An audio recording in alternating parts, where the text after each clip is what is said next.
Pam de mon pays,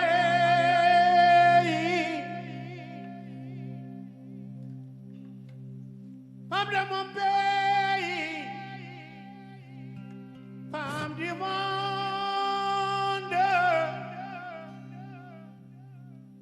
Pam d'Afrique, tu es le soleil, tu es la vie.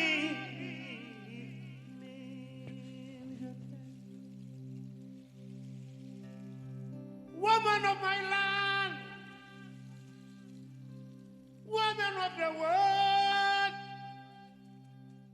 African woman, you are the sun, Africa, you are the soul, respect to you. De la ville au village, du pro-ocean, de la maison à l'usine, from town to village, from office to field, from house to factories, you are the land, you are the mother, respect to you. My sister, Inamoja. Ladies and gentlemen, this is our song for the Her Land, Her Rights campaign. It was composed by Ricky Cash. The name of the song is Her Land, and the images are made by myself and Marco Contiscikic.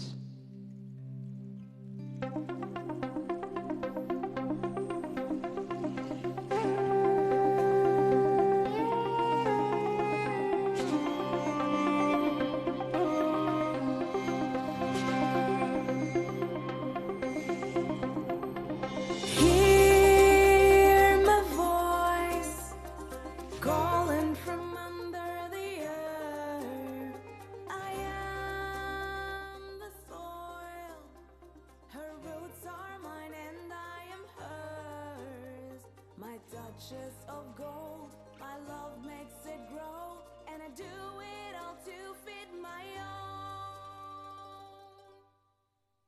I am woman, this is my land. We are sisters, me and my land, and our future.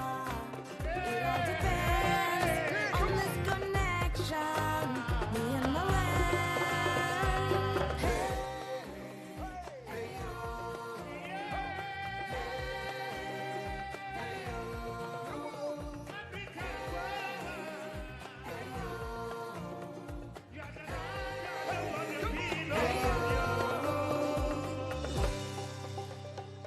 Raise your voice. It's time you created the space. You have a choice. Allow her to lead the way. Her touch is of gold. Her love makes it grow. And she'll do it all to feed her own. I am woman. This is my land. We are sisters. Me and my land. And our future. It all depends on this connection. Me and my land. Hey, hey, oh. Hey, hey, oh.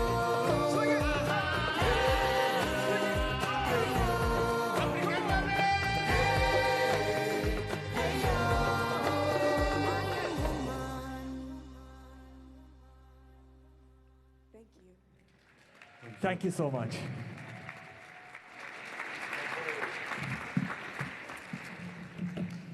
Your Excellencies, ladies and gentlemen, a very good morning to you.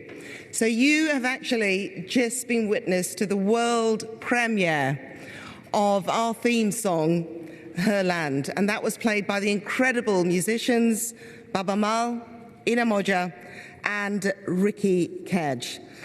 So my name is Laquesta Burak. I currently work with BBC News. I've also worked with Sky News, and I've worked on the African continent and in the Middle East as well. And I am deeply honoured to be taking part in this event. I'll be moderating you through the coming hours. The event, of course, is Her Land, Her Rights. And what we're trying to do today, rather than just talk, is we're trying to find out solutions to advance gender equality and land restoration goals. So we're gathered in the majesty of this beautiful, beautiful General Assembly Hall. This is, of course, the United Nations headquarters. And today we're also marking Desertification and Drought Day. This is no longer just an African problem. Drought and desertification has moved north. So this matters to everybody. Today, I hope we'll be putting the issue of her land, her rights high on the global agenda. Why? Because when I was asked to take part in this event, I knew why straight away, and I'll tell you why. When we are trained at the BBC in subjects such as climate change, we have to know the key terms, who we're talking to, why we're talking to them.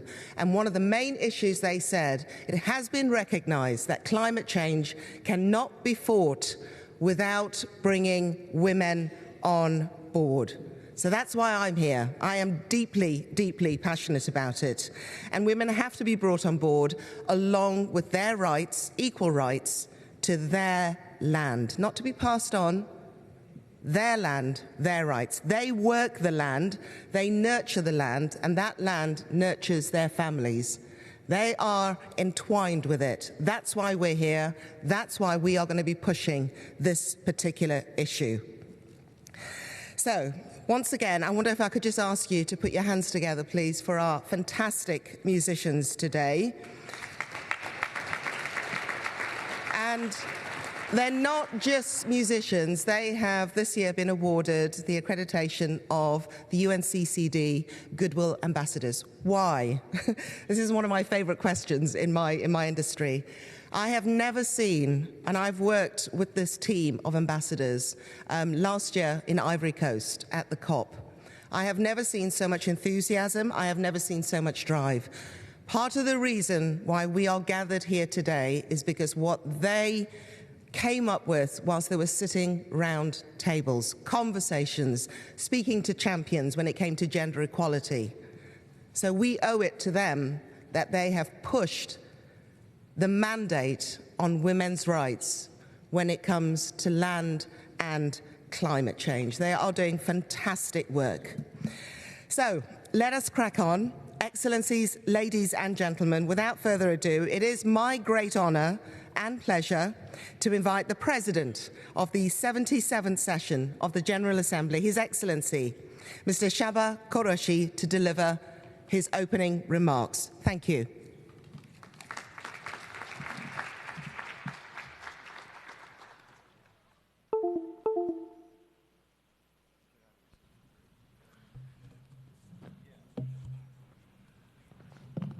Thank you very much. Madam Deputy Secretary General,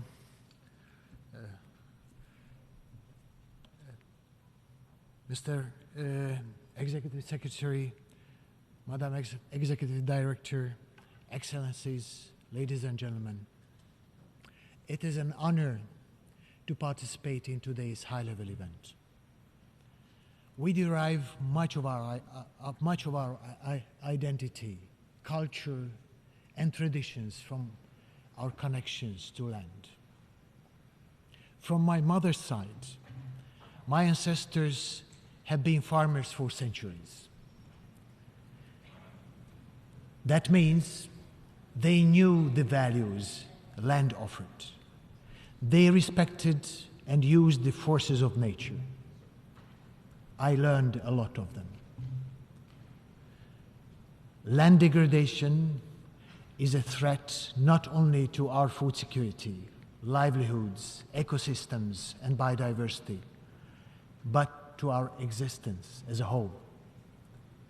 Land degradation wipes out the wisdom that has lived beneath us for millennia and with it, our hope for the future. Indeed, as aptly called by the South African writer Nadine Gordimer, the desert is a place without expectation. 29 years ago, this body proclaimed 17th June as the day to combat desertification and drought. Ever since, the GA has been tackling these challenges through the deeply intertwined issues of resilience and land restoration. It has been a long struggle, and we have all understood that, to quote James Lovelock, sadly, it is much easier to create a desert than a forest. Today we cast our focus on two topics that matters to us all: land and women's equal right to own, manage, or inherit it. Throughout my presidency, I have strongly advocated for better integration of science and policy.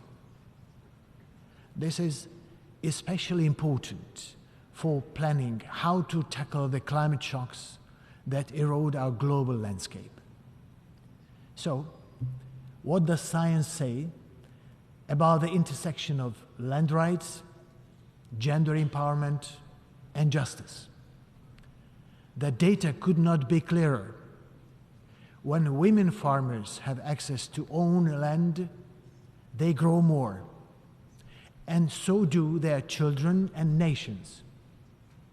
The UN Food and Agriculture Organization finds that with women's equal access to resources, including land, agriculture yields could rise by almost a third, resulting in potentially 150 million fewer hungry people in the world. Empirical research proves that strengthening women's land and property rights increases food security and reduces malnourishment. In addition, when we include women equally in land management and tap their traditional knowledge to promote sustainable land use, we not only reverse desertification, but also promote land restoration practices. Together, these positive shifts in women's empowerment have a ripple effect on income and children's welfare. So we have the evidence to support why it is advantageous to increase women's land tenure. What we are lacking are the policy decisions and investments that should not only target women's individual rights, but also recognize their role in collectively managing land. In this field, too, we should do our best to remove the barriers to women's participation in decision-making. The 2030 Agenda recognizes that gender equal access to land rights is integral to the achievement of all our global goals of sustainable development, all 17 goals, from achieving gender equality to ending poverty and hunger and to sustaining life on land. This understanding of integrated nature of both crises and solutions must have pride of place at the SDG Summit in September. As we mark this Desertification and Drought Day, I urge you to recognize women's contribution to the sustainable management of land and the broader achievement of our 2030 Agenda. And I call upon you to promote laws and policies that give us a fighting chance at leaving no one behind. We cannot let this foundation promise dry out. Thank you.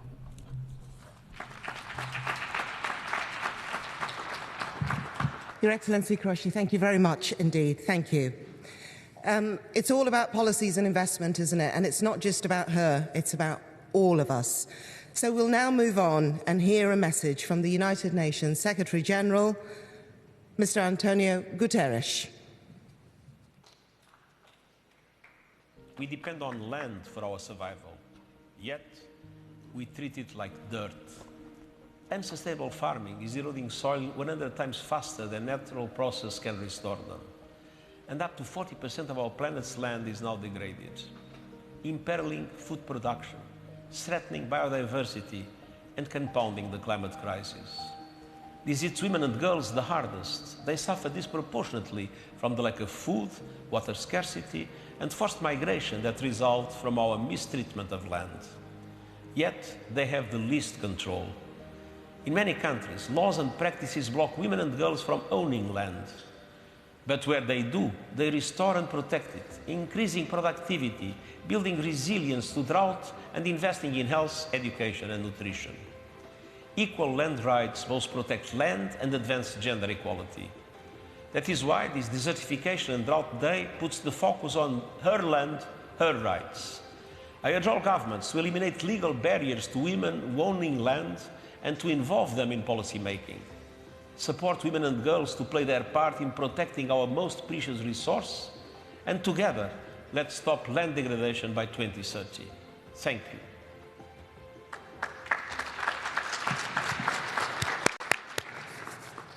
Excellency, thank you very much. Now, we're incredibly honoured today. We've been joined by some amazing women who are doing incredible work behind the scenes, leaders from around the world who haven't just sat back once they've stepped away from that huge seat of power. One of those women is with us today.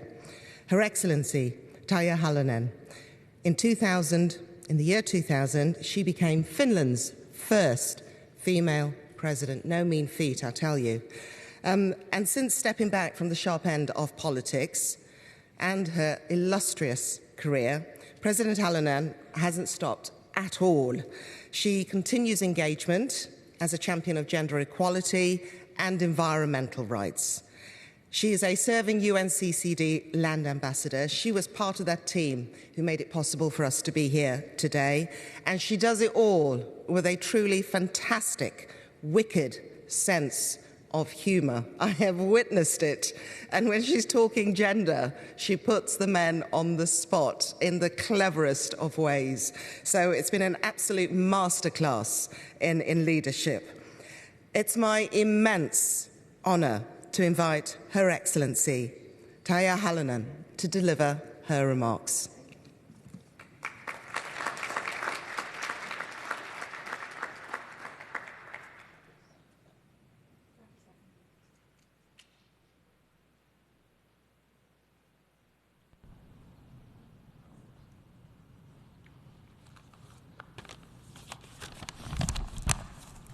Excellencies, distinguished delegates, ladies and gentlemen.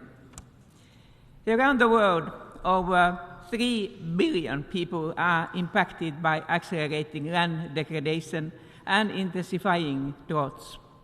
Women and girls, of course, they are again disproportionately affected, and their contribution to health over the land is often even uncompensated. Gender inequality in land ownership and discriminatory practices expose women to poverty, hunger, sexual and gender-based violence, and many other negative things. Women and girls in vulnerable situations, including those with disabilities, indigenous women and girls, and female human rights defenders, face even higher risks. Yet, when women full and equal rights and participation in decision-making are ensured, they become crucial, powerful actors in protecting and restoring the land. Achieving land degradation neutrality requires everyone's efforts, ours, and women and girls are half of the world's population. Empowering women and girls is one of the most impactful things that we can do to achieve environmental sustainability and the health of the land. Today, we call for transformative shift.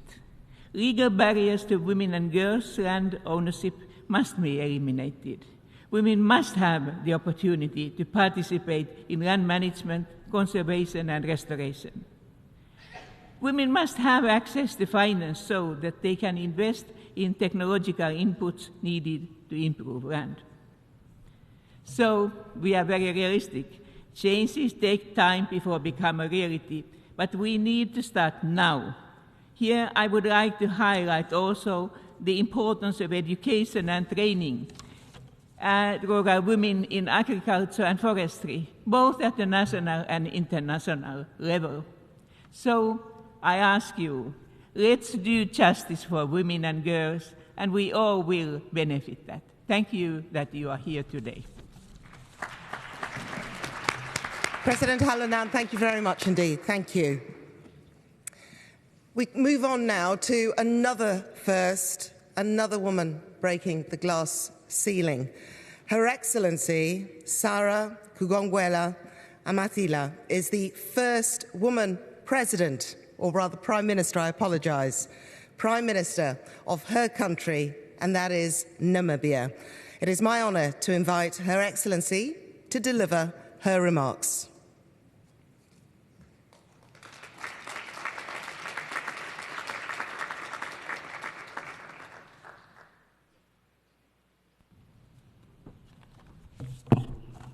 Thank you very much, Madam Director of Proceedings, Your Excellency, President of the United Nations General Assembly, Your Excellency, Deputy Secretary General, Your Excellency, former President of Finland, Excellencies, distinguished ladies and gentlemen.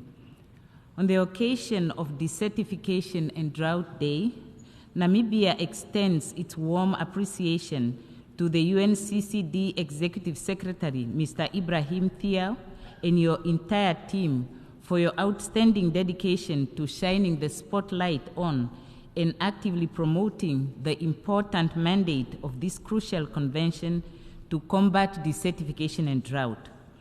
As co-chair of the Group of Friends on DLDD matters, Namibia is pleased to be associated with and to participate in today's high-level event. I am particularly pleased that the focus of our meeting today is on championing policies and actions needed to support women and girls' contributions to sustainable land management and mobilizing support to advance land rights for women and girls around the globe.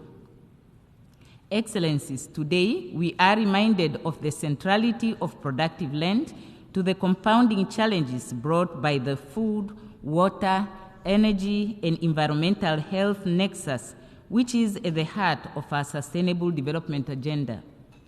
Namibia ratified the UNCCD in 1997 and has been actively implementing the convention through its Ministry of Environment, Forestry, and Tourism. In line with SDG 15 and coupled with our endeavors to prioritize gender mainstreaming in our national priorities, particularly in addressing drought as a recurrent challenge faced in Namibia, we have also extrapolated these initiatives to our engagements at an international level. This is primarily because we recognize the importance of gender mainstreaming in climate action and disaster risk reduction to ensure inclusivity and social justice.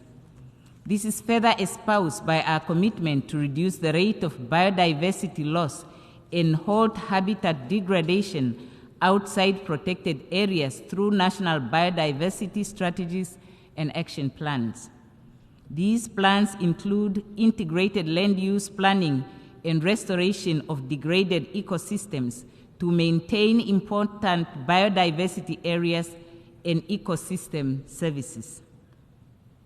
Mr. President, pursuant to the UN Convention to Combat Desertification, Decision 23 COP11 taken during COP11 in Windhoek, Namibia in 2013 on combating desertification, Namibia has made significant progress in achieving its land degradation neutrality targets by targeting restoration actions in 7 land degradation hotspots. Strengthening these targets and developing a land use planning framework strongly supported by integrating LDN into land management policies is part of Namibia's long-term strategy for LDN implementation.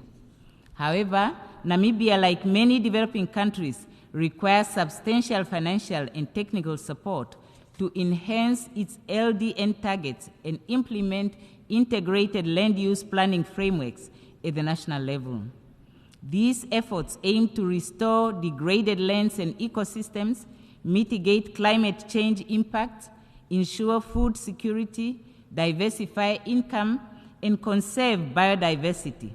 Importantly, these initiatives are carried out inclusively, recognizing the significant role of women and children in household and small to medium-scale enterprises. Mr. President, Namibia demonstrates a strong commitment to promoting gender equality and empowering women. The country has a dedicated ministry responsible for gender equality, child welfare, and poverty eradication, emphasizing the importance of uplifting women and recognizing them as agents of change. Gender equality in land rights has been prioritized since Namibia's independence in 1990. During the National Land Conference in 1991, the importance of gender equality in land rights intensified, with a focus on granting women equal access to land use titles, inheritance rights, and land ownership, given that women constitute the most agricultural producers in communal areas. This recognition of women's rights not only improves livelihoods and food security, but also restores their dignity. Namibia recognizes women's role as custodians of traditional knowledge and active users of land resources, making the restoration of their land rights crucial for land restoration efforts. Our country ensures that gender considerations are integrated into projects at all levels, promoting inclusivity and gender equality throughout implementation. Capacity buildings and skills development at the community level have empowered women, enabling them to have a greater voice in natural resource management and leadership positions. A concrete example of creating an enabling environment for women to thrive is the Shack Dwellers Federation of Namibia, a network of community-led savings group, mainly comprising women who work together to incrementally secure affordable land, shelter, and infrastructure services for low-income urban households across all regions of Namibia. At every stage, this process is community-driven. This community participatory approach complements the work of government to provide access to land and housing, especially for women. Namibia continues to implement decisions of both the UNCCD and the UN Framework Convention on Climate Change on Land Degradation and Drought. This includes prioritizing UNCCD Decision 24/COP15, adopted in Abidjan in 2022, which addresses intersectionality in policies on desertification, land degradation, and drought. Discussions on gender mainstreaming from Decision 23/COP11, adopted in Windhoek in 2013, along with UNFCCC COP18, COP20, and COP23, all emphasize gender considerations in climate policies, activities, financing, and technology.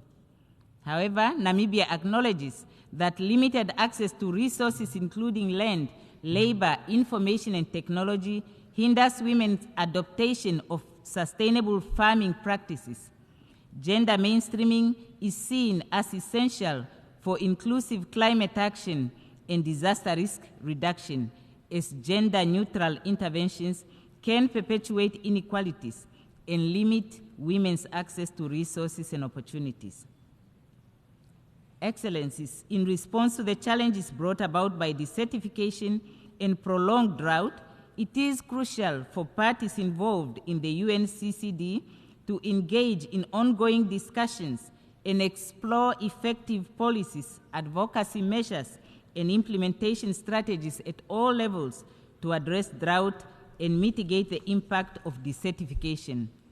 This should be done within a comprehensive approach to disaster risk reduction and the promotion of community ecosystem resilience. It is important to consider the specific impact of drought on women and their livelihoods. Namibia remains committed to supporting like-minded parties in collaborating with the UNCCD Secretariat to identify tools to enhance the resilience of communities and ecosystems. Finally, Namibia urges policymakers to go beyond immediate food needs and rather prioritize the empowerment of women and focus on long-term solutions for food shortages and enhancing national preparedness.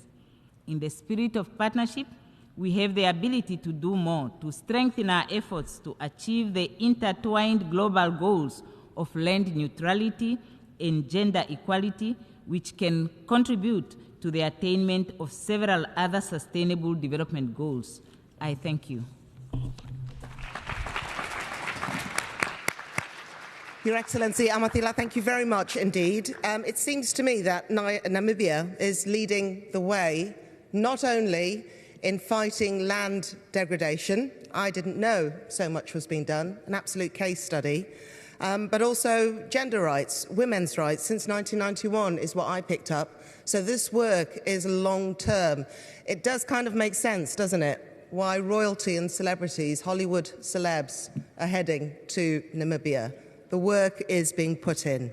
Now, unfortunately, we were hoping to be joined today by another female head of state, but Her Excellency Katrín Jakobsdóttir, who is the Prime Minister of Iceland, is busy helping her country celebrate its National Day. However, she has sent us this message. Excellencies, it gives me great pleasure to participate in this timely event on a pressing topic. Tomorrow, June 17th, is both the World Day to Combat Desertification and Drought, as well as the National Independence Day of Iceland. Gender equality is a top priority for Iceland and is a key to a good society as far as we see it. And the same will apply to combating land degradation. This is a major challenge, but we firmly believe that keeping gender equality in mind will increase success.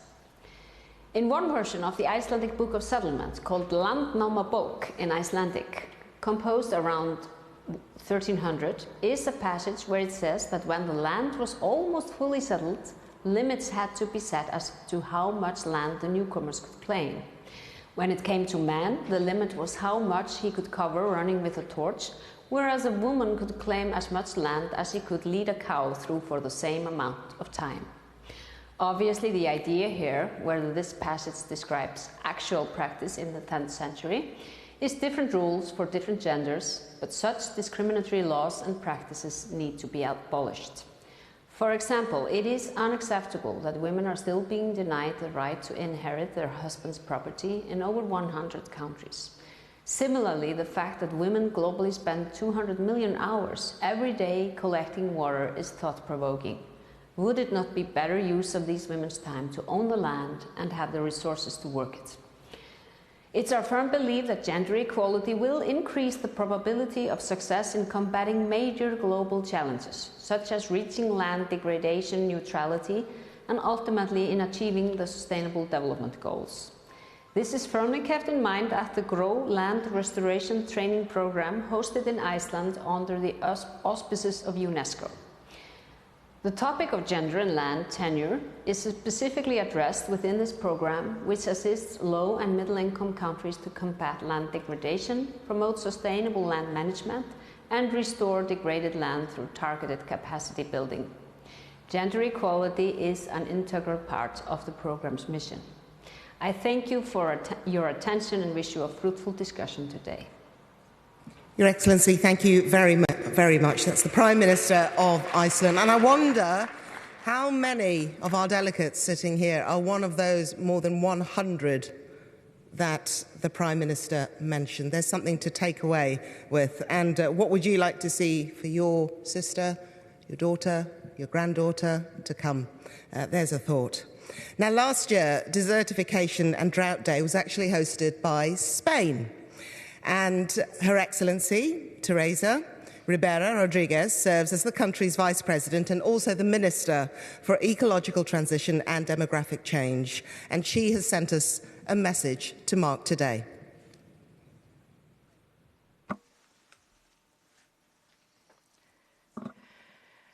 Happy Day Against Desertification. This year, the UN has proposed that we focus on women, their land, and how we can ensure that restoration of something so important for everyone is the quality of soil and fighting erosion and desertification.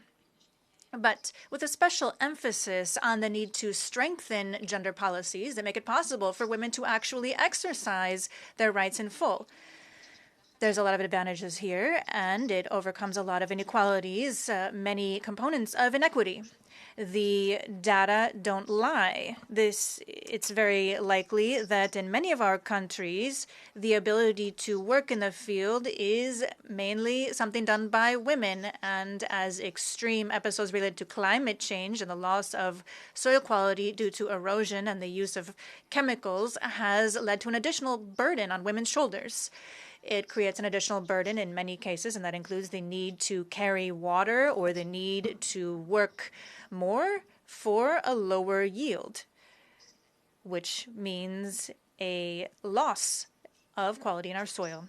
What's more, at a time when we are talking about climate-related migration, we can see how this field is becoming even more feminized, how the risk of losing harvests creates a bigger impact in women, and how the lack of recognition makes it more difficult to pass on traditional arts and cultural guidelines that make it possible to better manage, how the lack of women's ability to register land under their name, which is quite common in many countries even today, creates additional inequalities throughout women's lives and even later on in the lives of their daughters.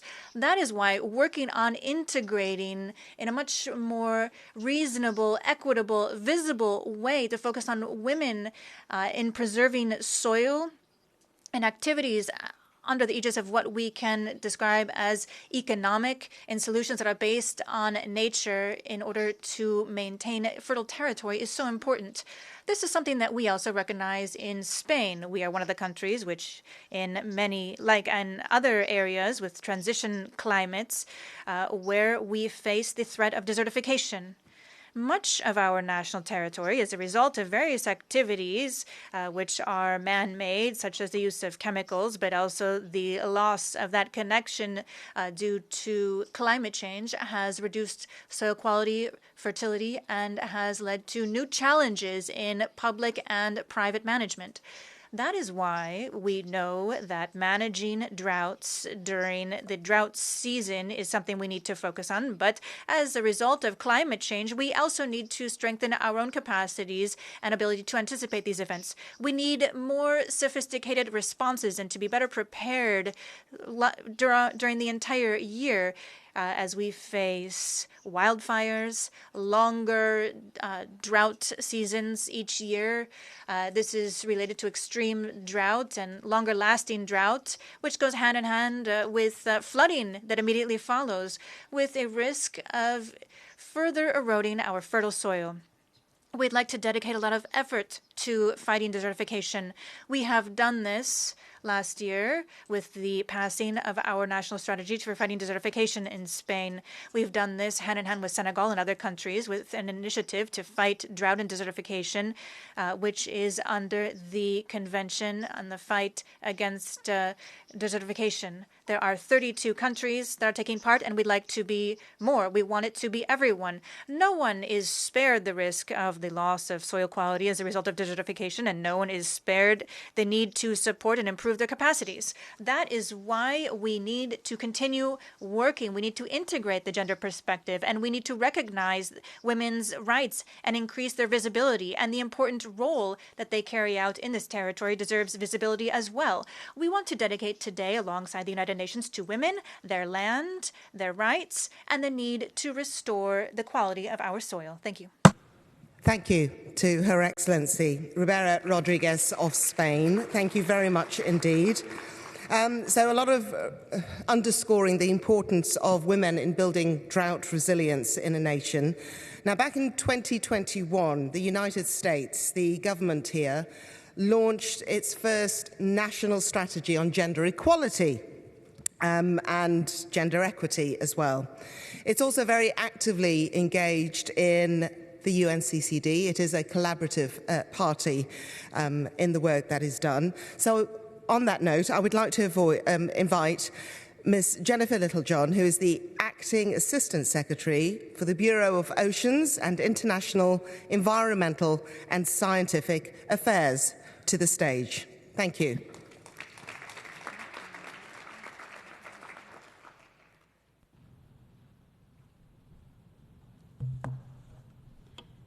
Thank you, Madam Moderator, Mr. President of the General Assembly, Madam Deputy Secretary General, and thank you to the UN for organizing this essential event. It is entirely fitting that we gather here on UN Drought and Desertification Day to highlight the importance of land rights for women, for the denial of these rights puts the world at greater risk. As the Secretary General has observed, we must work to eliminate long-standing disparities in the agricultural, environmental, and legal systems by eliminating discrimination and structural barriers that hamper women's land rights and leadership in sustainable land management. Women hold a vital stake in the health of the land, yet often don't control over it. Around the world, women are less likely to own or control land than men, leaving them more vulnerable to poverty, hunger, gender-based violence, and displacement, all of which limit their ability to thrive and prosper. President Biden has recognized the need to change this dynamic, promote gender equity and equality, and empower women and girls to decrease land degradation, build resilience to drought, and also address the climate crisis. In 2021, the administration released the first ever national strategy on gender equity and equality, which recognizes the critical role of women and girls as leaders in mitigating and adapting to climate change and identifies promoting gender equity in mitigating and responding to climate change as one of the 10 interconnected strategic priorities. This means pressing for stronger land rights for women, including Indigenous women. Their stewardship of land through inclusion in individual or collective ownership is indispensable to combating land degradation and desertification, increasing land restoration, and building drought resilience. The effort to advance the rights and opportunities for women and girls worldwide is not just a job for diplomats. The President has tasked the entire U.S. government through our defense, diplomacy, foreign aid, and trade efforts to incorporate this into our work as a priority. As President Biden has noted, promoting gender equity and equality is a strategic imperative that will advance prosperity, stability, and security globally in the years to come. This applies to women's land rights. And the United States is committed to standing with women in all of their diversity and joining with all of you to make this happen and to make this vision a reality. Thank you.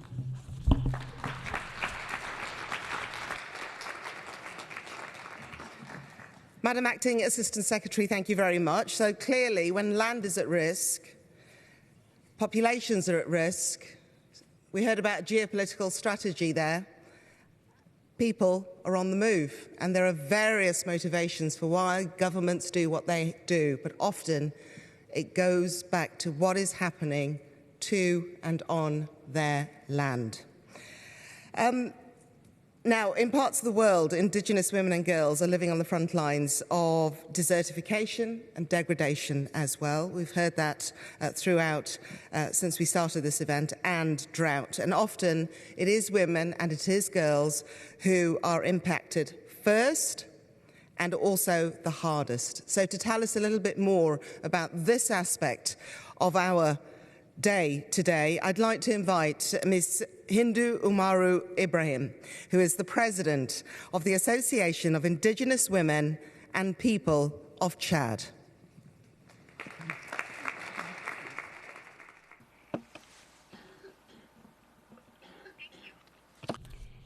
Hi everyone, and thank you for the invitation by the UNCCD.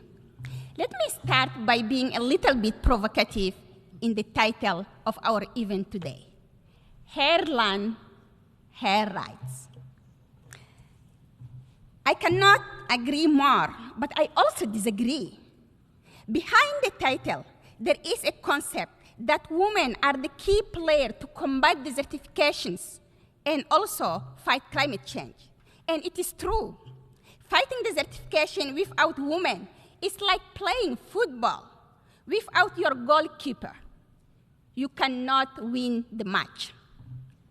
But at the same time, there is also a misunderstanding that even here at the UN, where we are talking among friends, we have to make a lot of progress. Because it has never been her land. It is our land.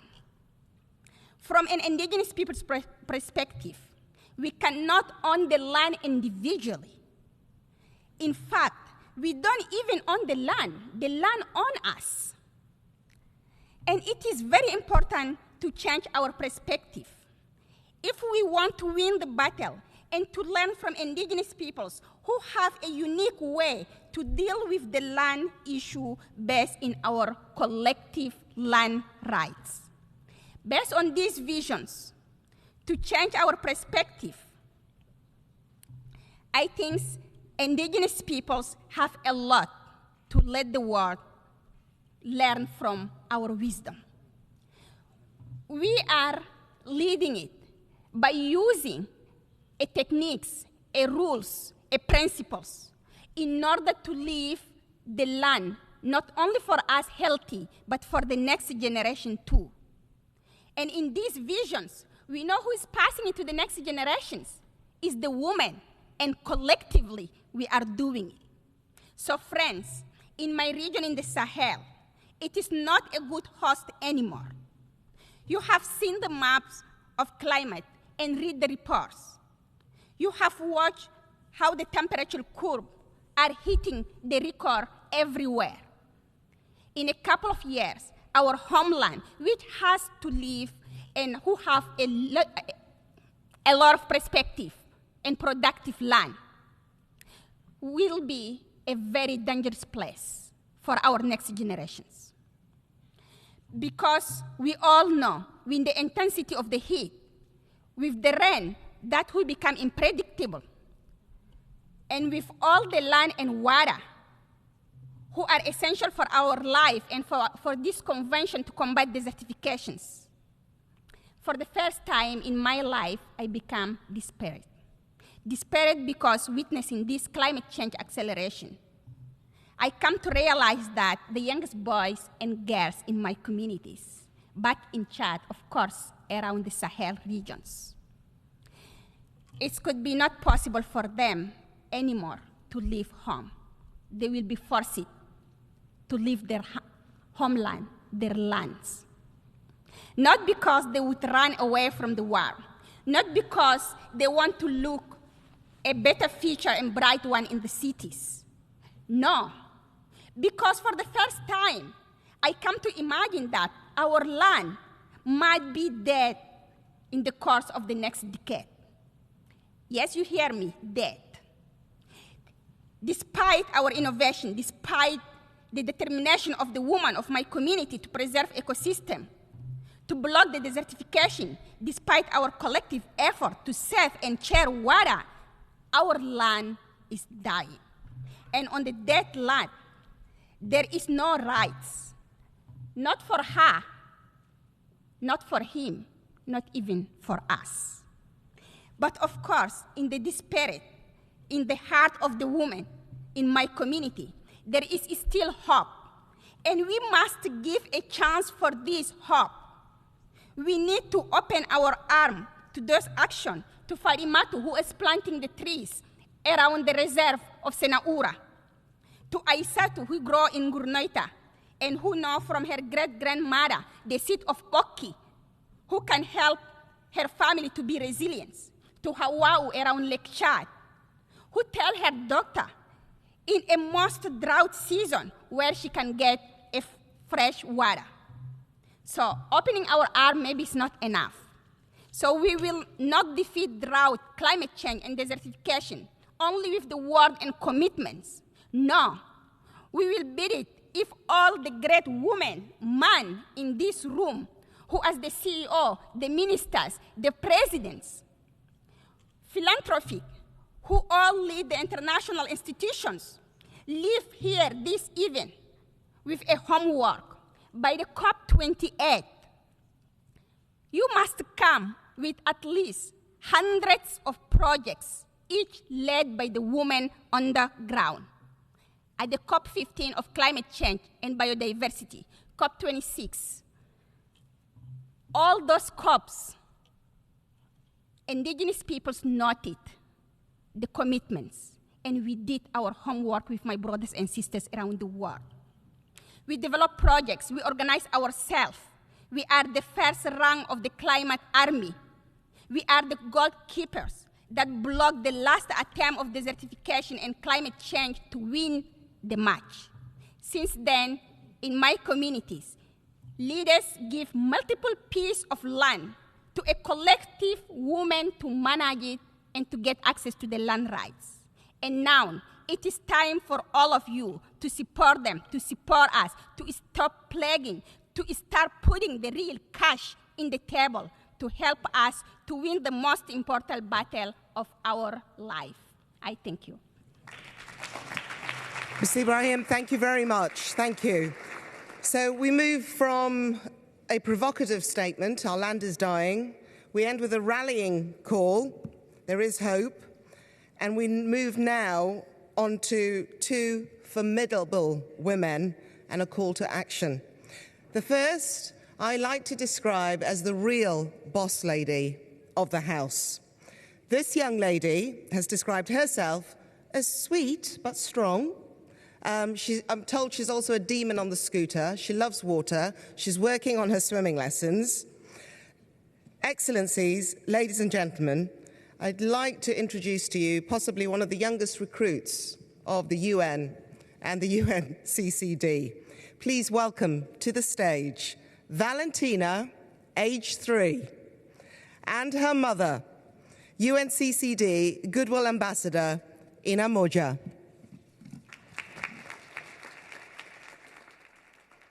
Her land. Warm with the light of early dawn beneath her feet, she toils.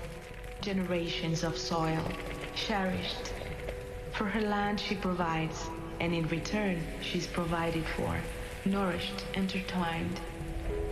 A tapestry old as time. The earth needs her as she needs it, and yet, thread by thread it unwinds. Her land falls behind, tired, scarce, degraded. Vulnerable, women and girls, their rights we must tirelessly champion. We can no longer stand in silence, because silence stands for no one. Our voices will rise like the sun after a harsh winter. We will mend what has been broken together. Her land is her right, because her land is her life.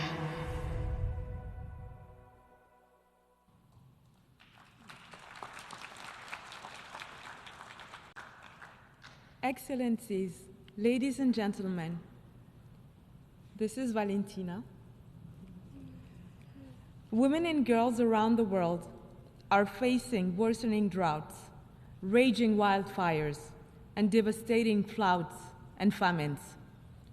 What happens to our planet, our land, our climate impacts them first and most. And yet, they know best how to protect and restore the land. They cannot do so, though, given they have minimal control over land itself or decision about how to manage it. But it doesn't have to be this way. When land rights are secured, we have seen women and girls increase yields, restore lands, and build resilience to drought. Women also invest more in nutrition, health, and education, and this benefits their family, communities, and wider societies. That's why today, women leaders gathered here in New York and around the world are calling for a step change in women's role in managing our land.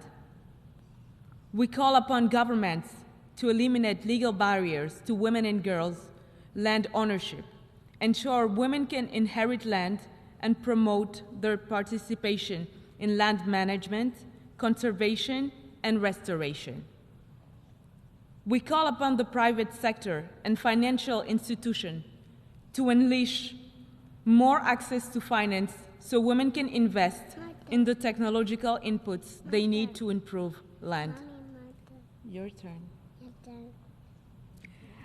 And we ask the public to join us by standing with women and girls around the world in their pursuit of equal and full rights to land. Her land, her rights. Valentina, do you have something to say? Yes.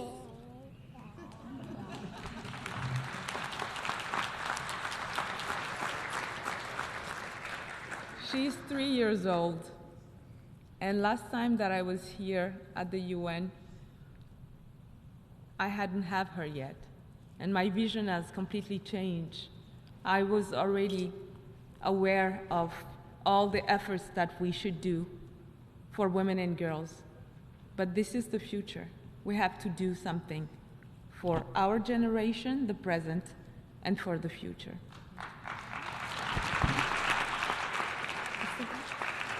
Thank you. Could I just add that last night we heard all the rallying cries from Valentina. She was a bundle of energy. Now, I know that that clap was not to overwhelm her. It is not coming, it's not easy coming on stage, age 3. Doesn't matter who your mum is. Could I please have a proper round of applause, please?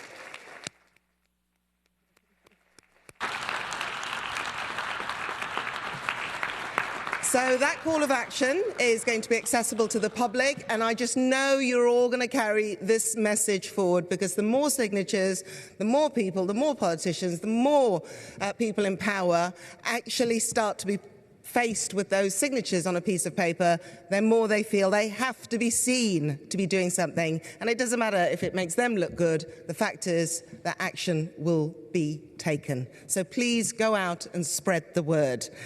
Okay. Time now to hear from our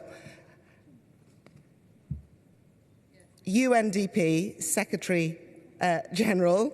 Sorry, I was overwhelmed by Valentina. She is going to speak for us before we start our first panel session. We'll be getting some furniture on the stage as this happens, but first off, please, a round of applause for the remarks that are being delivered by the Deputy Secretary General, Ms. Amina Mohammed. Thank you.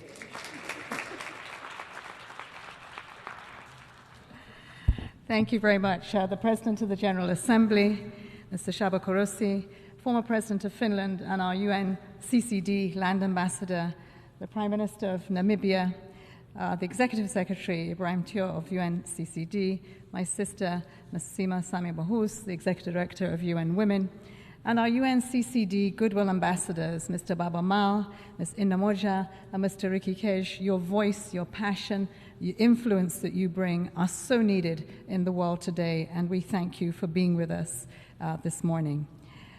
Of course, our SG's SDG advocate, Indu Ibrahim, thank you for your leadership and your provocation. It has never stopped since you became our advocate. Excellencies, friends, ladies and gentlemen, I'd like to thank the inspiring women who have spoken with great passion on the truth and issues that impact us all, her land, her rights, and I believe the provocation there was that how do we balance going from he to we. All these issues are fundamental to the promise of the 2030 Agenda, our Sustainable Development Goals, from gender equality to inclusive livelihoods and land sustainability. My thanks to the Secretariat of the United Nations Convention to Combat Desertification for organizing this really powerful event, and the leadership of my brother Ibrahim Tio, which has always been inspiring. On this Desertification and Drought Day, our message is simple. We must finally recognize and value women as owners, managers of our lands and our resources, and we must invest in the fight against climate change. Women make up the majority of rural farmers, but less than 15% of agricultural landholders are women, and their right to inherit property continues to be denied under customary and traditional laws in over 100 countries. As an African woman from a nomadic family, the Fulani people, I'm also saddened to see that our nomadic population of women are so invisible, yet provide for the livestock and the age-old traditions of living in harmony with our environment. But today, this needs to be recognized and addressed in the era of climate crisis. This critically undermines both our efforts to advance gender equality and our transition from degradation to restoration. We need to take action to break down the structural impediments, the data to see and leave no one behind, to tackle chronic insecurity, and end discriminatory social injustices. Friends, this is a matter of moral justice, and it is a matter of economic interest. When we champion regenerative agriculture, support the development of local communities, and respect the interface between working landscapes and natural ecosystems, we all benefit.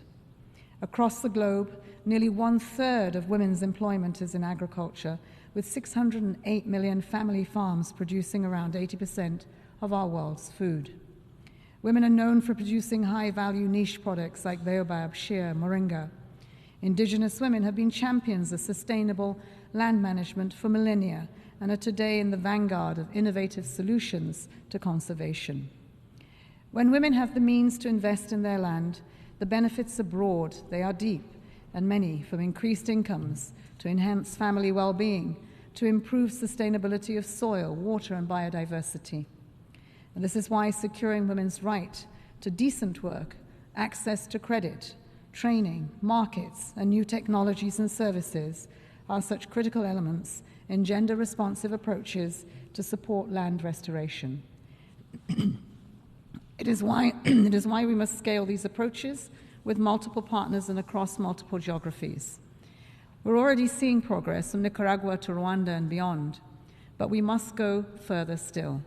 In some instances, shifting gender norms will require context-specific measures, including dialogues, raising awareness, increasing representation of women in land boards that oversee land rights.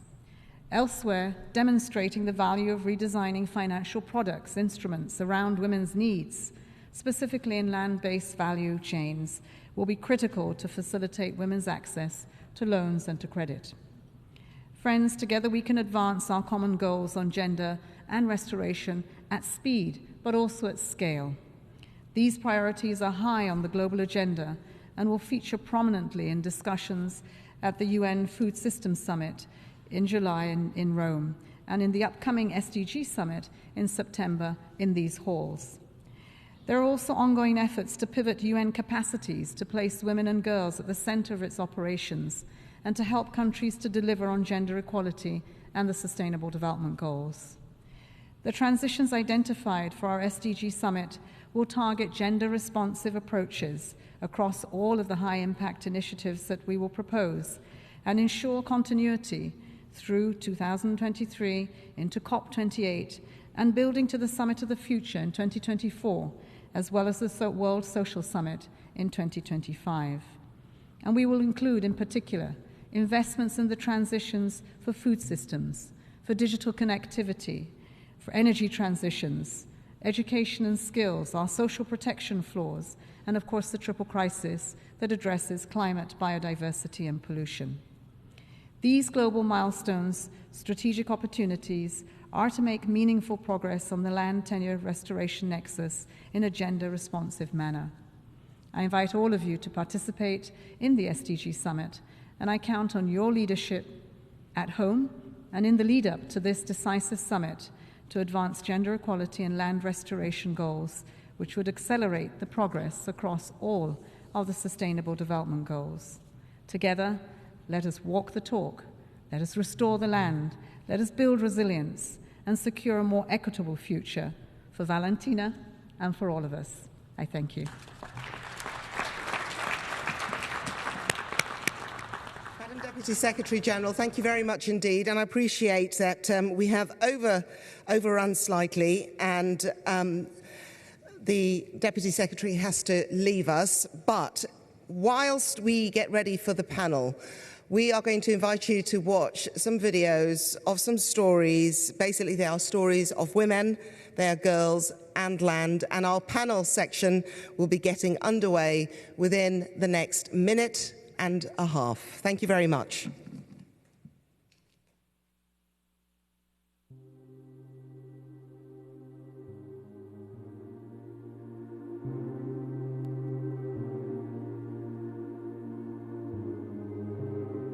In the vast deserts of Ordos City, Inner Mongolia, China, a woman named Yin Yuzhen sows the seeds of change.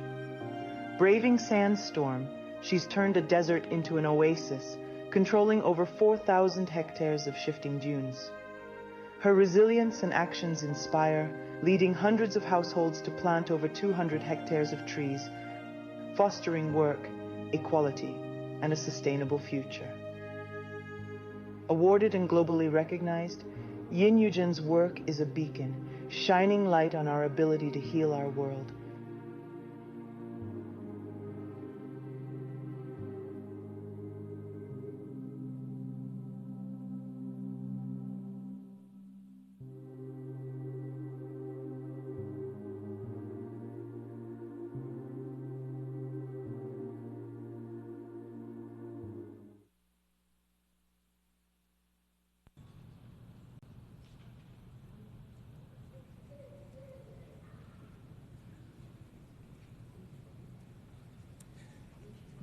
Okay, we're going to start our panel discussion now, and we have two. We were hoping to hear slightly more from our guests on the stage today, but we're going to try and compress it, but be as succinct as we can in the responses so that we are then able to hear from members from the floor as well. That's the plan. So let's kick off our first panel discussion. And we are talking about policy. So I'd like to invite to the stage, please, Dr. Solange Bondiaki-Badji, who is the President for the Rights and Resources Group. Also joining us today is Dr. Annalise Bloom, Deputy Assistant Secretary for Water and Science from the Department of the Interior for the United States Government. And finally, Ms. Seema Sami Bahous, Executive Director of UN Women.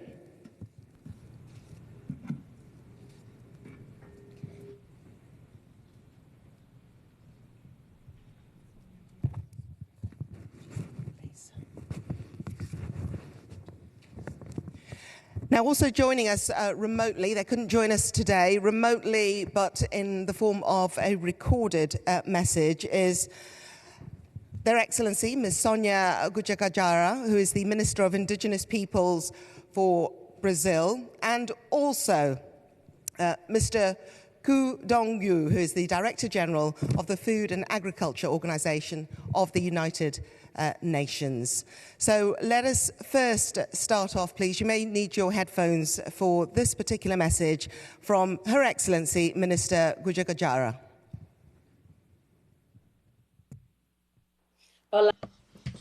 Hello, I am Sônia Guajajara. Para mim é uma grande alegria participar desta mesa, mesmo nesse curto espaço de tempo. É uma mesa muito relevante porque trata de... But it's a very relevant panel about the policies to promote women's rights in over land. We are living a historic moment, a significant time where women are occupying different spaces in society, in the labor force, and in politics. It's the first time that Brazil has a Ministry of Indigenous Peoples, and this ministry is occupied by a woman minister. We have women legislators, and together we are working to ensure our right to land, which is a constitutional right, but we still have much land that still has to be recognized. The largest biodiversity in the planet is protected by indigenous peoples, and we indigenous women who are most appropriate to protect those lands, because land to us is mother, is sacred, and it ensures our food security and our culture.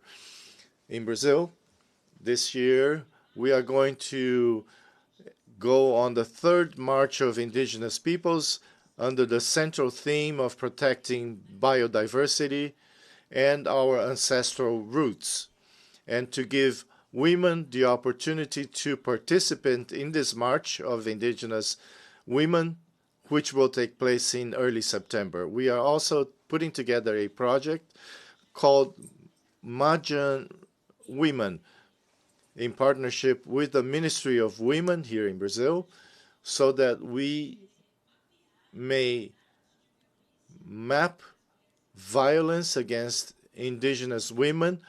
It is also a project that will protect women from that violence and the violation of rights.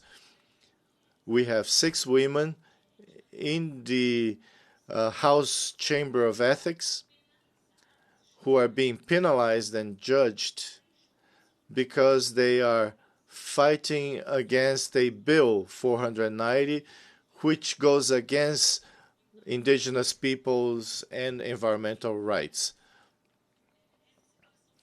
We need to fight this situation here, and we need everyone's support to say no to this political violence against women. Together, we will be able to strengthen our right to land, climate balance in the entire world. And that's why we are here together in this against this attempt to remove our rights over land, which ensures our existence and our livelihoods. We are together. Of Indigenous Peoples, Her Excellency Sônia Guajajara. So I'd like to begin our discussion on the policies that are needed to advance equity and equality when it comes to women's access and land rights. So first off, we'll begin with Deputy Assistant Secretary Bloom. Obviously, this is an issue that the United States takes very seriously. Why and how are you going to achieve the aim of arresting land degradation and arresting the devastating impacts of drought? Thanks so much. First, I'd like to thank UNCCD, UN Women, the FAO, and OCHCR for putting on this event. I'm so pleased to be here today with this distinguished group to bring attention to and galvanize action on an important issue. And also, I'd like to congratulate my fellow panelists for all that you do and have done to increase women's land rights.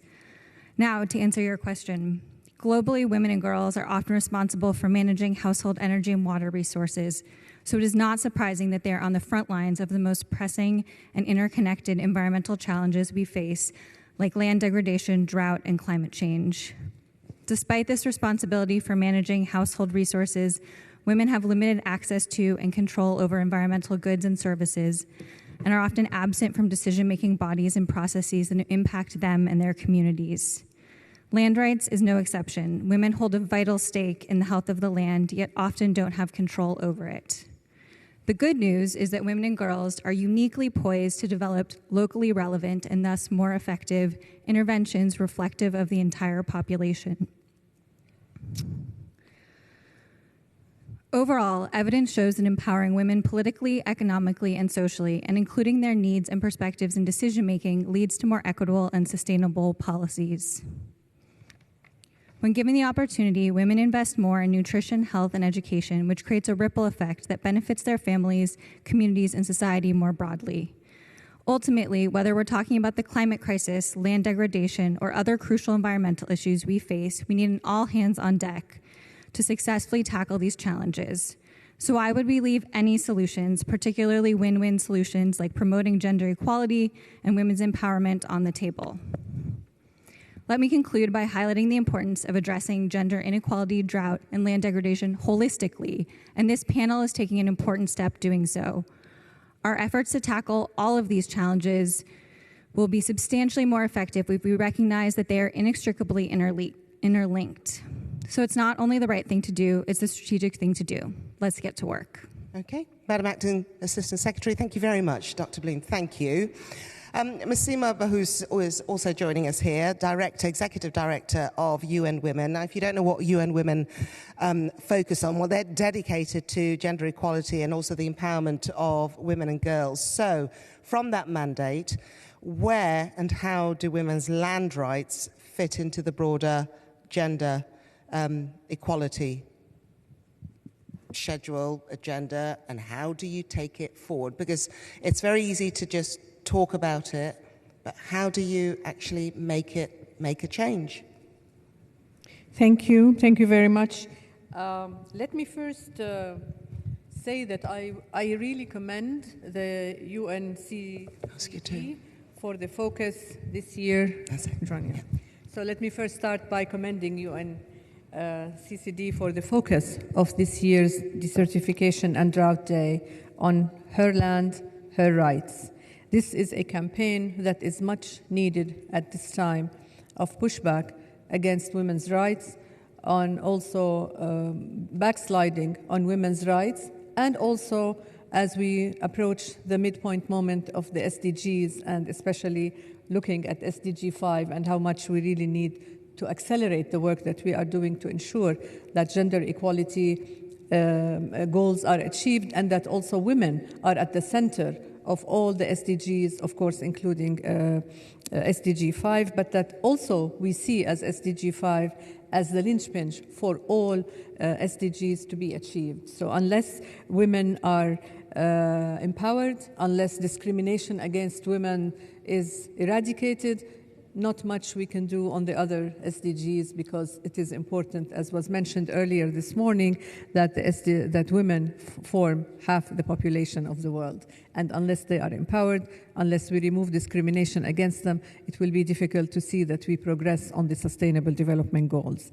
I also want to say that this particular campaign today, Her Land, Her Rights, is crucial for the implementation of the global and national commitments on, in particular, women's access to land and their control over it. And it is also crucial for the implementation of the Convention to Combat Desertification. For many people around the world, land represents power and identity, as we also heard this morning. So women's control over land is therefore fundamental to the achievement of gender equality and also to economic independence of women.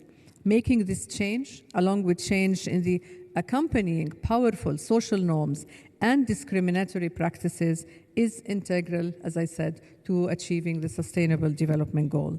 Really, we must break down barriers to women's rights to land, and we must break barriers to women's decisions on land and participation in policies that happen with regards to that.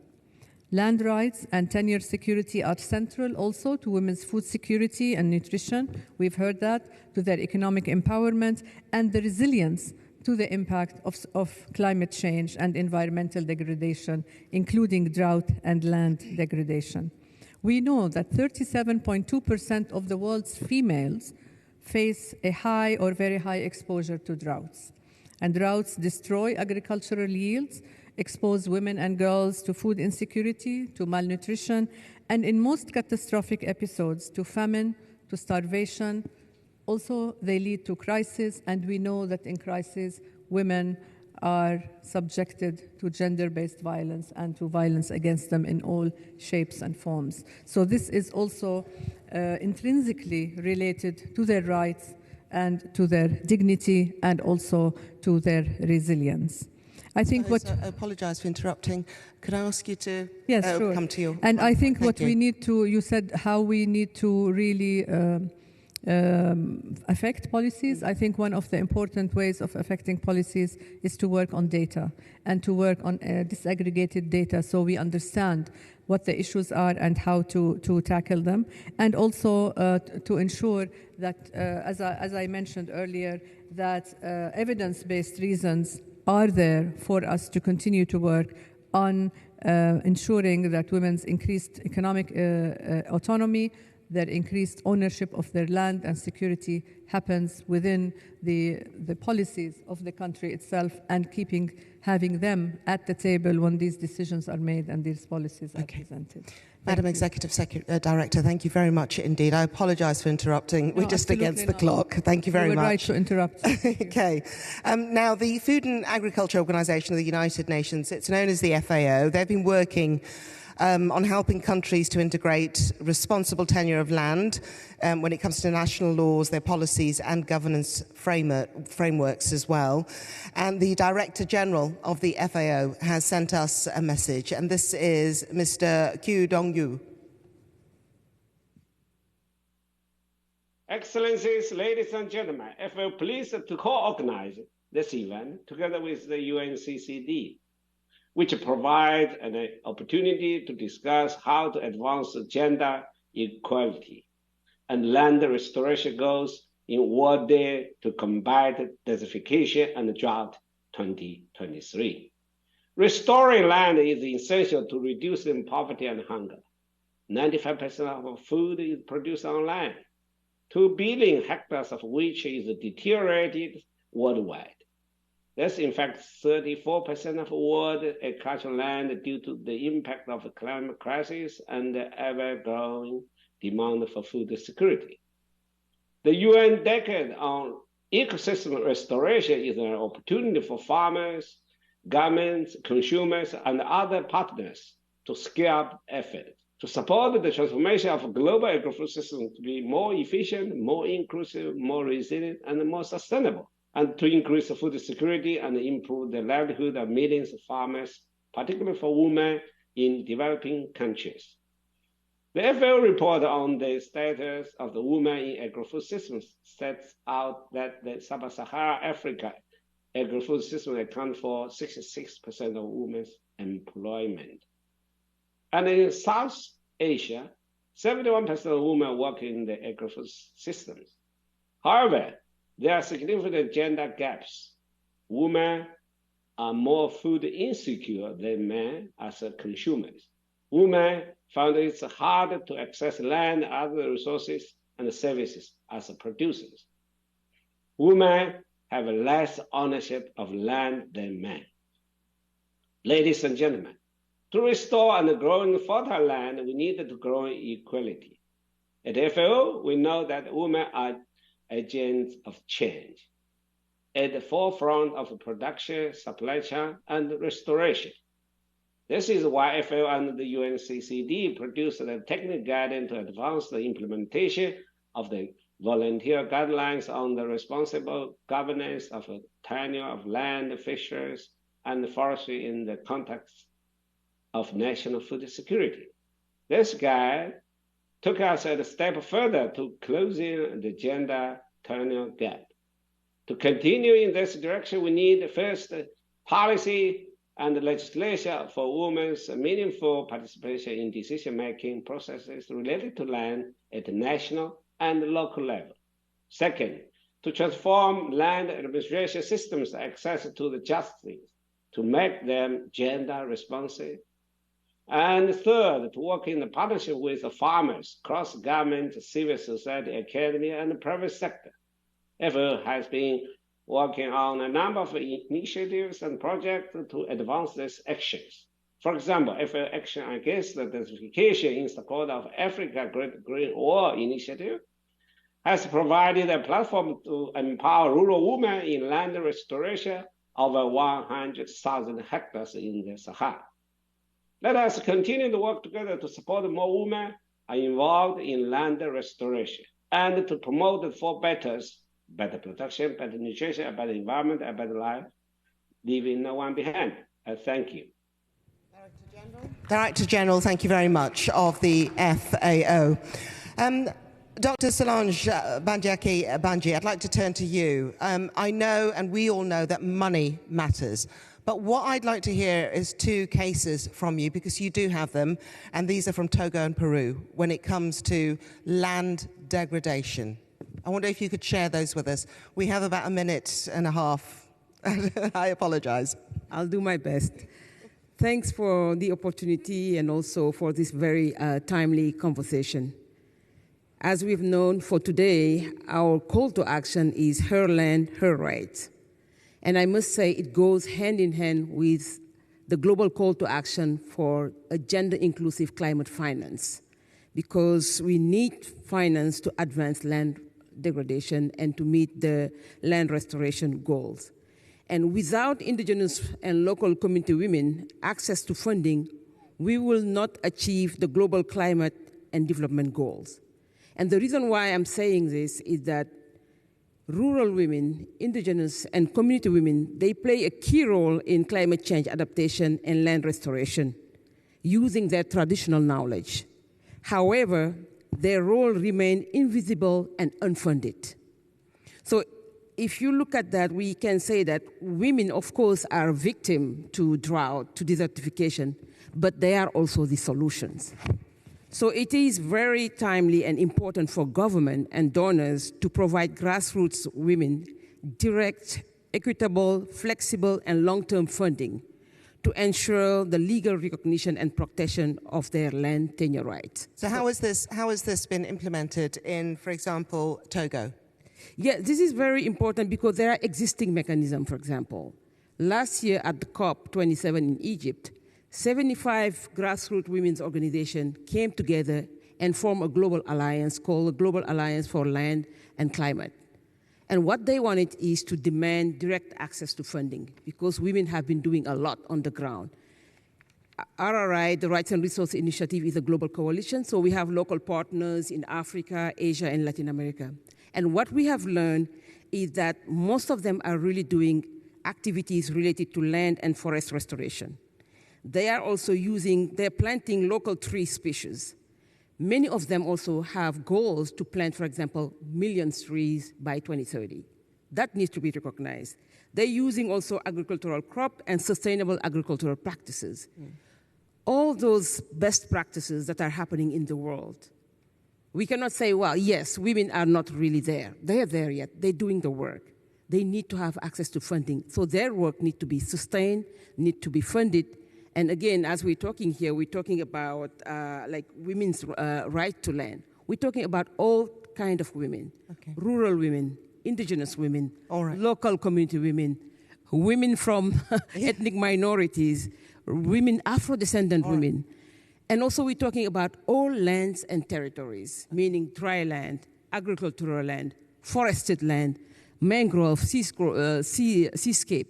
So there's a lot happening on the ground. It's just let's make sure that women have direct access to funding so they can advocate for the protection of their rights to land, but also they can be really rewarded for the great work they're doing on the ground. Dr. Solange, thank you very much indeed. Thank you. Dr. Solange Bandiaki-Bandji, who is the President of the Rights and Awareness Group. And thank you also to Dr. Annelies Bloom and Ms. Sima Sami Bahous. Thank you. Thank you. And we'd like to hear from the audience. So in order to do that, I'd like to invite the Executive Secretary of the United Nations Convention to Combat Desertification, Mr. Ibrahim Tiao, to moderate some of this dialogue. Thank you very much indeed. Thank you very much, Lucreza, and it's very hard to take over from you, but indeed it is my honor to moderate this session. We are now going to the floor, so it's your turn to actually give us your statements, your views, and to share your knowledge and experience.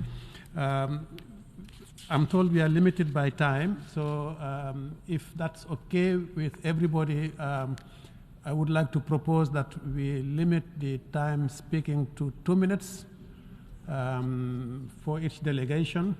Unless you represent a group, then in that case, I would propose we go for 5 minutes for if you are speaking on behalf of a group. I understand Trinidad and Tobago wants to have the floor. Is that I'm not used to this system here. Trinidad and Tobago, am I right? Yes. Yes. Yes. So I would like to give the floor to Trinidad and Tobago. I would like, first of all, to congratulate you on your election as incoming President of the General Assembly and to give you the floor. Thank you. You have the floor. Thank you, Executive Secretary. My delegation is pleased to participate in this high-level event to mark Desertification and Drought Day 2023. And in tabling these remarks, permit me to congratulate the organizers for the very astute and appropriate way in which they have coupled the themes of gender equality and land restoration. Building on the theme of this year's Desertification and Drought Day, Her Land, Her Rights, we must urgently secure women's land rights so that they can protect and restore our rapidly degrading land. Drought, land degradation, and desertification are all becoming more frequent and are impacting women and girls first and worst. It is absolutely essential that as a first step, governments prioritize the elimination of legal barriers to women and girls' land ownership in order to ensure that women can lawfully inherit land. In addition, governments should better involve women in land management, conservation, and restoration programs. When such barriers are removed, women are able to make decisions on how to manage land, resulting in both improved soil health and agricultural yields. This, therefore, represents a strategic investment in food, water, and climate security, and in the future of our societies as a whole. No country or region is immune from drought and its impact on food, water, and energy security. We must change how the world tackles growing drought risks. Droughts are occurring more frequently and for longer duration, driven by climate change and also aggravated by widespread unsustainable land management practices. Building resilience to reduce the high human, social, and economic costs of drought, including loss of life and livelihoods, water and food insecurity, biodiversity loss, disruption in the energy, transportation, and tourism sectors, as well as forced migration, displacement, and conflicts over scarce natural resources. In response, the leaders of Senegal and Spain, together with 30 countries and more than 20 organizations, launched the International Drought Resilience Alliance in 2022. We must all be robust in our support of the work of the Alliance to accelerate a shift from the current approach of pursuing an emergency response to one that emphasizes instead building long-term drought resilience. Land restoration, therefore, is an urgent, worthwhile, and achievable goal to address multiple global challenges. Up to 40% of the world's land is degraded, which affects half of humanity. At the same time, global voluntary commitments to restore degraded land have reached 1 billion hectares by 2030, Almost half of these are pledged under the UNCCD. Now is the time to turn these commitments into real action, as doing so will contribute to the achievement of SDG 15.3 on land degradation neutrality, while generating significant economic, environment, and societal benefits across the globe, including strengthening global food systems on a sustainable basis. Thank you, Executive Secretary. Thank you very much, Excellency, for your statement. Now I would like to give the floor to Chile, please. Muchas gracias por conceder. Thank you very much for giving me the floor. Chile believes that in order to avoid degradation and improve land quality with gender equality in the framework of land restoration, requires integrated strategies that include the reduction of degradation, rehabilitation of degraded land, and recovery of deserted land. Additionally, we need to be cross-cutting in including a gender approach as a tool in order to improve women's conditions in land tenure, social development, and economic development as well. Against this backdrop, Chile is working on the issue of land restoration through programs and tools, one of which is focused on avoiding degradation and restoring native forests, improving our sustainable management, protecting conservation areas, improving and increasing forest coverage on a permanent basis. Some of these initiatives not only seek to include greater participation among women as a number of activities in the territories, but rather they focus on raising their role, considering their needs and opinions, and that way we all benefit directly. It's worth mentioning that gender equality, when it comes to the sustainable use of ecosystems and forests, particularly at the community level, has shown itself to have a massive impact on legal activities and groups' ability to manage conflict, conservation, and in generating resources in a sustainable fashion. Therefore, addressing a gender-based approach as an integral part of our programs and projects is both an obligation and also an opportunity to contribute to social justice. Full and cross-cutting integration of a gender approach in the project cycle is a fundamental pillar, and for that, gender analysis from the design and implementation phase, as well as monitoring projects, foments participation with votes and a voice to women and men, and that needs to lead not only to identifying existing gaps, but also come up with specific actions to respond to the differentiated needs that we have detected. Specifically, when it comes to defining Phase 3 of our national policy on climate change and vegetation resources, we have established guidelines, targets, and specific goals when it comes to implementing the safeguard of gender. This requires a differentiated analysis of impacts and risk in order to reduce more gaps in discrimination and adapt measures for both women and men through the implementation of a gender focus in our projects aimed at the root causes and differentiated impact in order to have greater sustainability in our territorial actions. Thus, within the distribution of benefits system in the face of climate change, gender variables are considered key in public policies as well as in diverse projects and additional points for initiatives drafted by women, as they are often the owners of the project or property. Land ownership is unequal in Chile when it comes to gender and the publication of projects. This is a major challenge to overcome, and we can state that giving greater points to women-led projects allows us to improve their access to benefits, where in the first cycle of public competitions for the distribution of resources involves almost 50% of the beneficiaries from the projects, which as women. Thank you very much, Chair. Thank you very much for your statement. Now I would like to call on the distinguished representative of the Kingdom of Saudi Arabia. Can I again just remind all distinguished delegates that we are really short in time, and I would like us to limit ourselves to the 2 minutes that have been set. Thank you. The Kingdom of Saudi Arabia. Shukran. Thank you very much, Mr.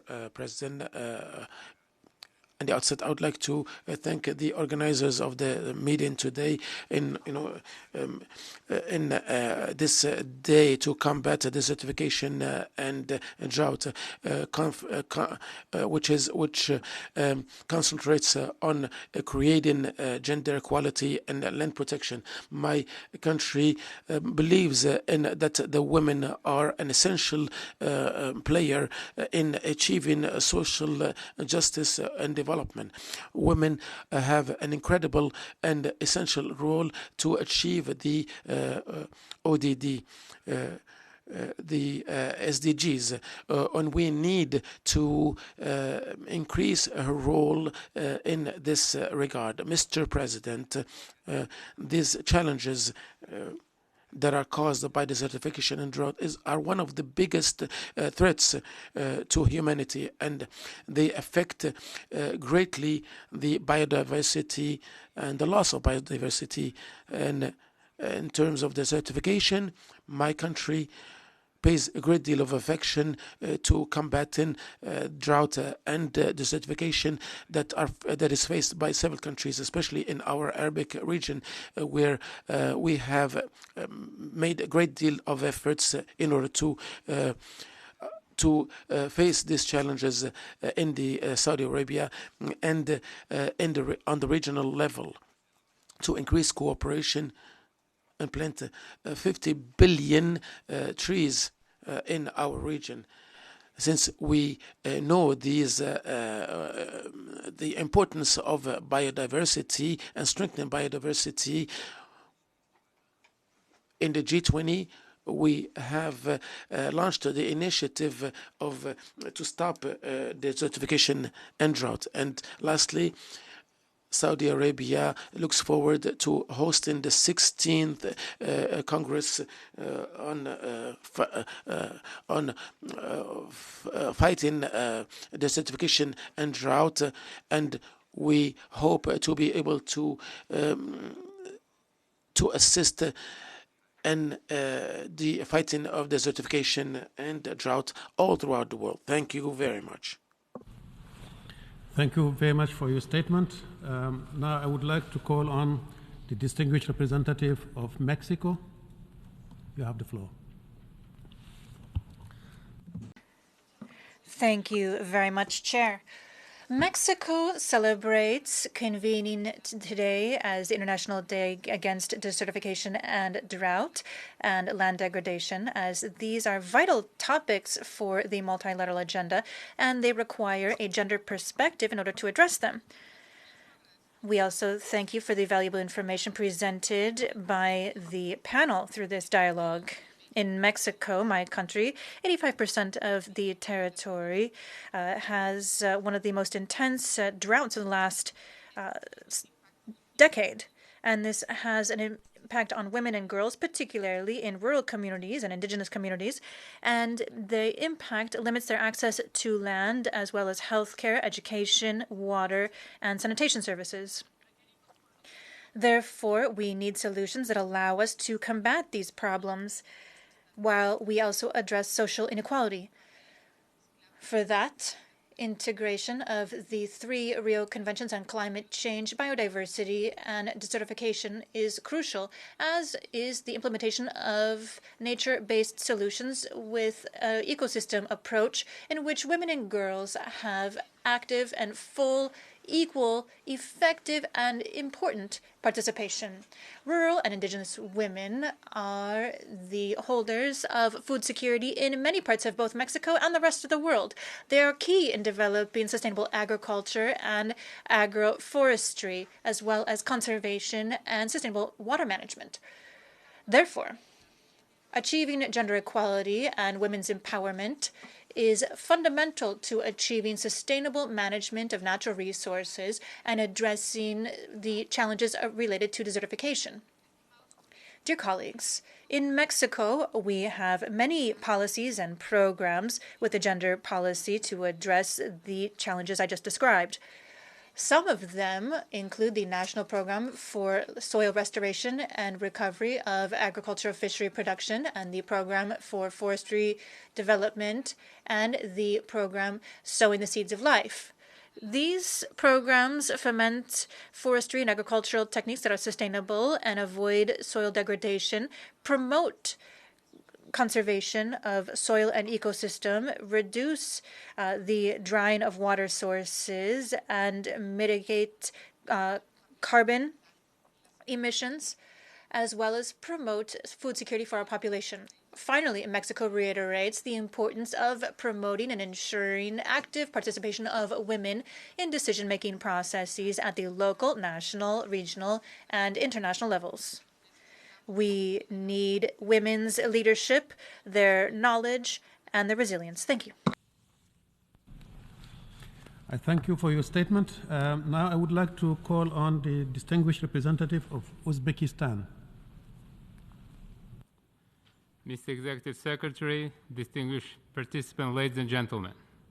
At the outset, let me commend the Secretariat of the UNCCD and UN Women for organizing this important event in commemoration of the World Day to Combat Desertification and Drought under the slogan, Her Land, Her Right, which is extremely relevant today given the fact that the women's empowerment, their leadership, can significantly improve our efforts towards the sustainable land management, particularly full achievement of SDG 15. Mr. Executive Secretary, over half of Uzbekistan territory is covered by desert. In my country is at the forefront of the challenges of the desertification and land degradation caused by the desiccation of once the fourth largest lake in the world, the Aral Sea, and its negative impact on the environment and the ecosystem of the region. In an effort to mitigate the impact of this ecological disaster to the livelihood of the local population, the government of Uzbekistan since 2018 has been carrying out an intensive afforestation campaign in the region. In November 2021, at the initiative of President Shavkat Mirziyoyev, an ambitious nationwide afforestation program, Yashil Makon Green Nation, was launched, where women are taking active part and leadership role. It envisages the planting of 1 billion trees and shrub saplings across the country over the next 5 years, increasing the green spaces in cities from the current 8 to 30%. Mr. Executive Secretary, land ownership and women's empowerment are important drivers of economic development, improvement of environmental well-being, as well as addressing the negative consequences of the climate change. Given these circumstances, in the renewed Constitution of Uzbekistan, following the two main principles were enshrined.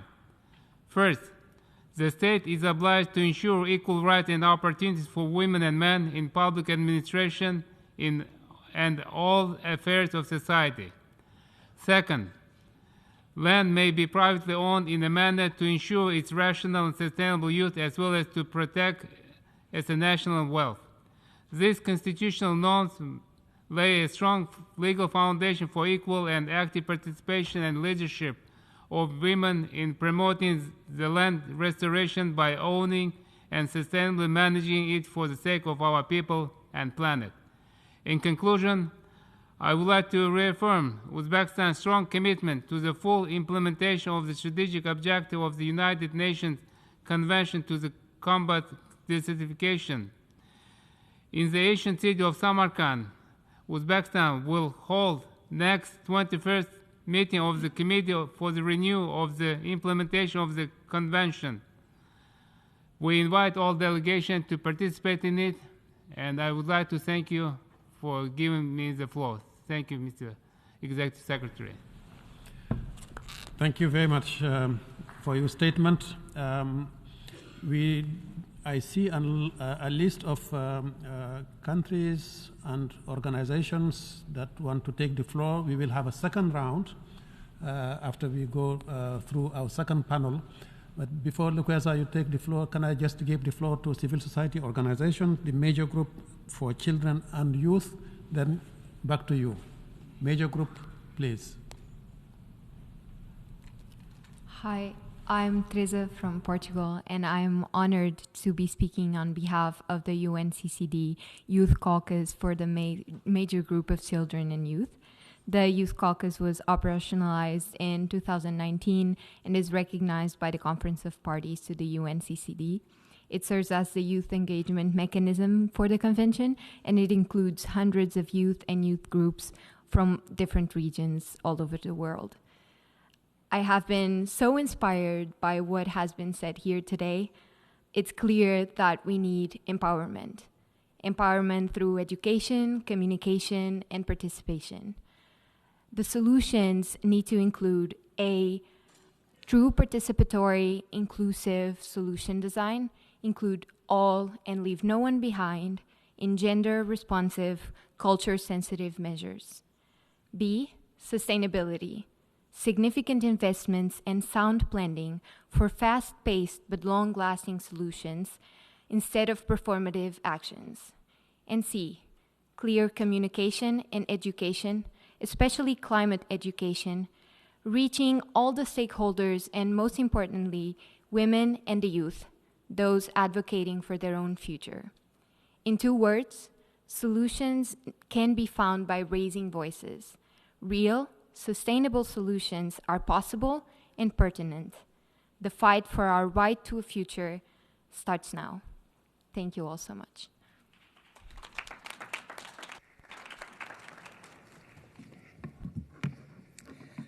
Dr. Chow, thank you very much indeed, and thank you also from the voices from the floor. So we are going to move on to our second panel session, excuse me, and the hope is we hear further voices at the end of the session before we wrap up at around 1 o'clock. So hopefully you can understand why we are trying to gallop through things, but also hear from those important voices. So from policy to action is what we're going to be discussing shortly. To get to the heart of this discussion, we're going to hear first from the Administrator of the United Nations Development Programme, Mr. Achim Steiner.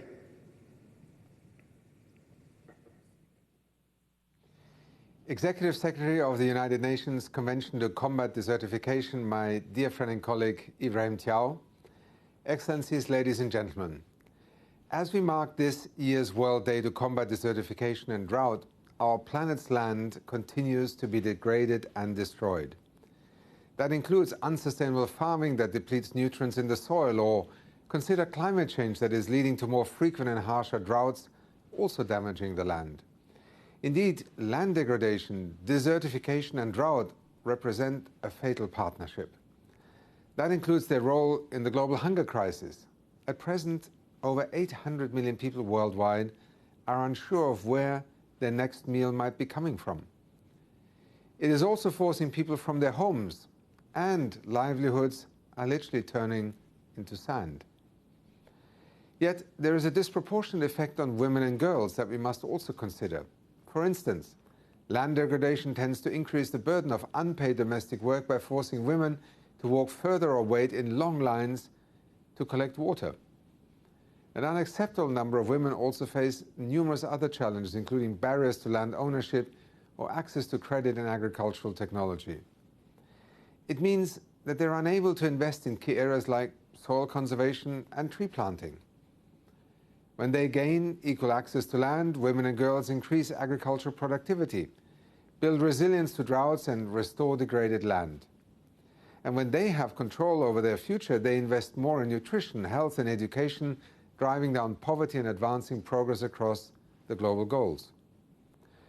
To support UNCCD's vital work, the United Nations Development Programme is equipping women and girls with new tools to conserve and restore our precious land. To take just one example, that includes Eritrea, where land restoration is being driven by more secure land tenure, and I recently visited this program myself.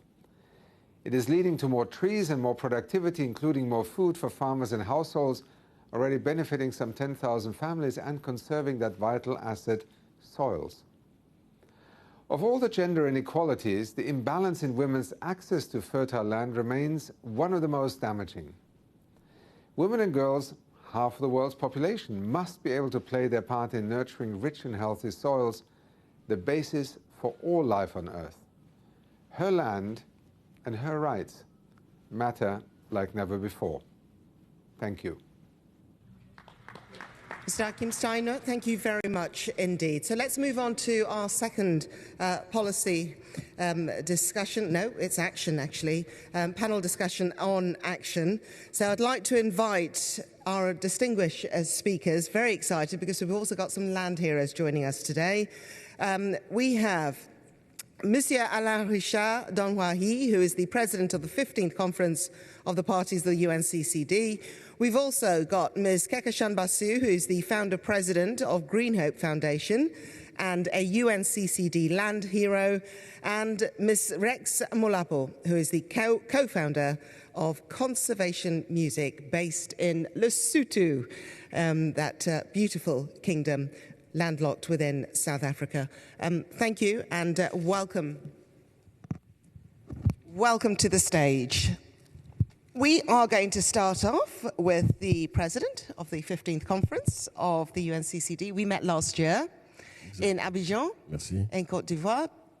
Beautiful weather, beautiful discussions that were had. We're waiting for you there. But what came out of it? What were the actions from what was discussed in Côte d'Ivoire? I wonder if you could summarize that for us. Yeah, I don't have not a lot of time to do so, but what I wanted to say is that during that COP in Abidjan, we had three main declarations that were done at three different levels. First, during the Head of State Summit, where we had more than 15 head of states and representative of states in Abidjan, there was a declaration called the Abidjan Call. The Abidjan Call was around many subjects, and especially on the subject of land tenure by the women and the implication of the women and the youth in the designing and implementation of policies. The second declaration was made by the women, by first ladies. First ladies in the gender caucus in Abidjan had a meeting and a declaration called the Abidjan Declaration. And it was around the implication of women, of course, in the restoration of land and the preservation of land, and also the fight against drought. The third declaration was made by the convention itself, by the delegates. It was life, land, and legacy. It was also an advocacy and highlighting the need of including women, the youth, girls, in the designing and the application of the policies around the restoration of land and drought.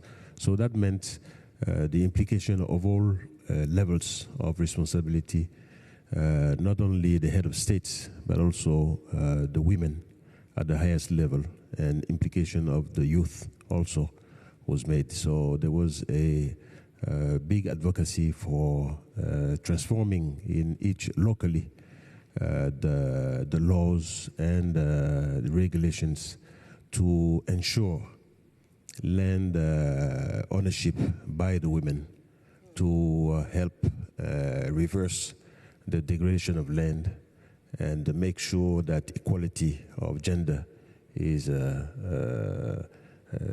helpful for sustainable land restoration.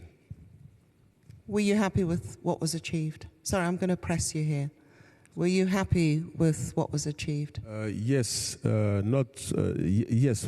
What was achieved was good, but I think there has to be more implication, more action more implication and more action, less talk. Of course, we need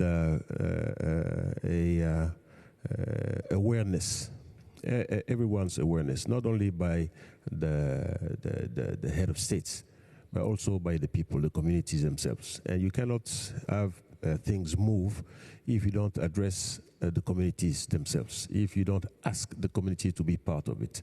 So I was glad in Abidjan to see the organization, the civil organization, and the youth, especially the youth, being more implicated in the designing, in the solutions to bring, to that COP. Okay, well, obviously, you know who we have on stage with us. We have the youth with us. They have been doing the work that you have been describing. It's an absolute honor to have two remarkable young women on the stage. Rex Molapo from Lesotho flew in yesterday, late hours, so fantastic that you've managed to stay with us for today. And also Ms. Kekasan Basu, who is from Kekasha, that's it, silent N. I was schooled on this, from Canada. Just before I ask you about your case studies, you've heard what Mr. Dunwahi has had to say. He is up there, he's in the seat of power, he's partly guiding policy, he's been involved in that. What are your reflections on what you've heard? Rex, could you take that away, please? Thank you so much for this platform. And I'm really happy, as you mentioned, that the UNCCD is giving youth a platform to speak up.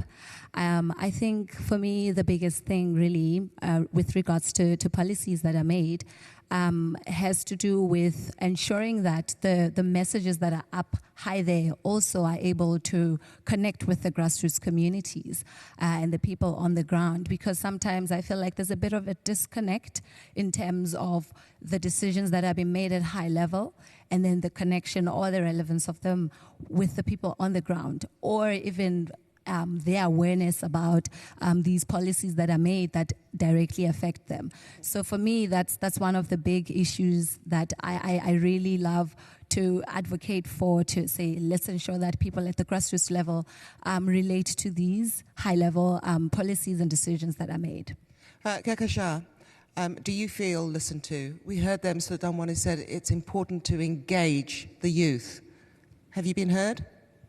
Well, I think that there's still a long way to go in ensuring that every single person is heard. And as young people, what often happens is that we are looked at as a homogenous entity where our diversity is completely ignored. And as young women, our unique intersectionalities and lived experiences are further ignored. So it's extremely important to recognize just how we as human beings have our unique lived experiences, have unique challenges, and therefore we need unique solutions, localized solutions, to actually be able to solve all of the unique challenges that we face. And as young people and as young women, we're no different. So policies need to take that, those unique intersectionalities into account, for sure.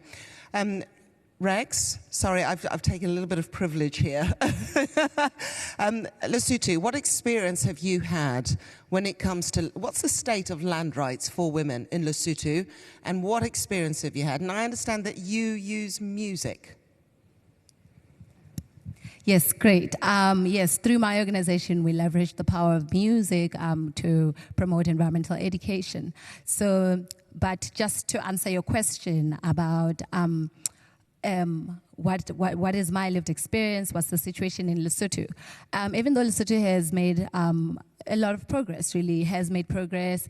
I think the Land Act of 2010 was enacted, but there's still challenges on the ground. And I say this because I've been directly affected by this issue. And that's why today's topic is very important to me, like her land, her rights, because as much as the laws, there are good laws that are being created, the enforcement mechanisms are still a bit lacking there, because in my case, as much as we have the Land Act and some amendments have been made to it, women still do not have access to these land rights.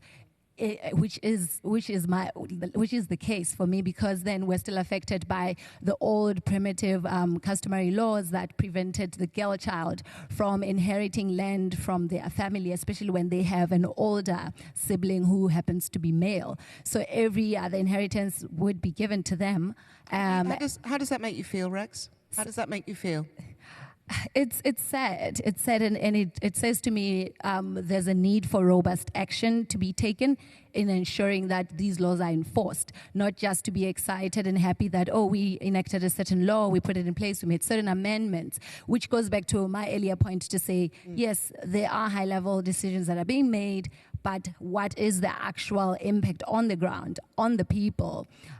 So I believe that those are some of the actions that really need to be taken, and also for women to be educated further on how they can access their land rights, what actions they can take to access their land rights, even in cases where their home countries have enacted such laws, which I still feel is still a bit lacking in that regard. So, yeah. Okay. Kekesha, I wonder if I could turn to you now. Obviously, you're based in Canada. What's your experience in Canada, and what exactly, in terms of activism, do you do on this? Do you carry out on this matter? Absolutely. Well, I think, first of all, it's really important to note that climate change and climate change-induced land degradation and drought are no longer something that's just really far away. It's something that we all face, and something we definitely face in Canada. And as an organization, for us, working across 28 countries in some of the world's most marginalized communities with over 500,000 people, every single year we're witness to the debilitating impacts of climate change-induced drought and the consequent land degradation that's quite literally pushing entire communities, and within them their women and girls, into this ever-deepening mire of poverty and exploitation. So two such communities that we actually work in are in the Sundarbans, which is the world's largest mangrove forest straddling eastern India and Bangladesh, and in the mangroves along the Atlantic coastline of Liberia, where climate change-induced tropical storms and the increased salinity are actually rendering millions of acres of land as untenable, and that has an exacerbated impact on the women and girls. So through our mass mangrove restoration programs for restoring this land that actually begin with educating the women and girls on their land rights, because with that education they have the knowledge and power to take action, we are ensuring that they have access to their rights, they have autonomy not only over themselves but over their land as well. We see reduced instances of domestic violence, of child marriages, we see reduced soil erosion, and that in turn leads to greater food security, biodiversity conservation, more sustainable usage of land, and that in turn creates healthier and more resilient societies. So essentially, by advancing these women's land rights, we are making sure that the women and girls go from victim to changemaker. Kekesha, just to pick up on this, because some people would say it's almost as if you're implying that women manage the land better than men. Is there a clarification here? Well, in the communities that we work in, it's almost always women who've been the traditional bearers of knowledge of the land, what for the food, water, climate nexus, and they have been the ones who've possessed this knowledge for generations. But because of archaic gender-based practices that exclude women and girls from decision-making processes, this knowledge is just forgotten. It is pushed to the side. And so women and girls are involved in the decision-making processes when it comes to land management, and their land rights are taken away. So absolutely, women and girls working in the communities that we've seen, when they are managing the land, and not just managing the land, being at one with the land, it's just so much better, not only for the environment, but for the society and for the economy as well. Mr. Damwani, I am going to come back to you to finish off our session in a moment. But Rex, very quickly, I said you use music to educate women about their land rights. Now,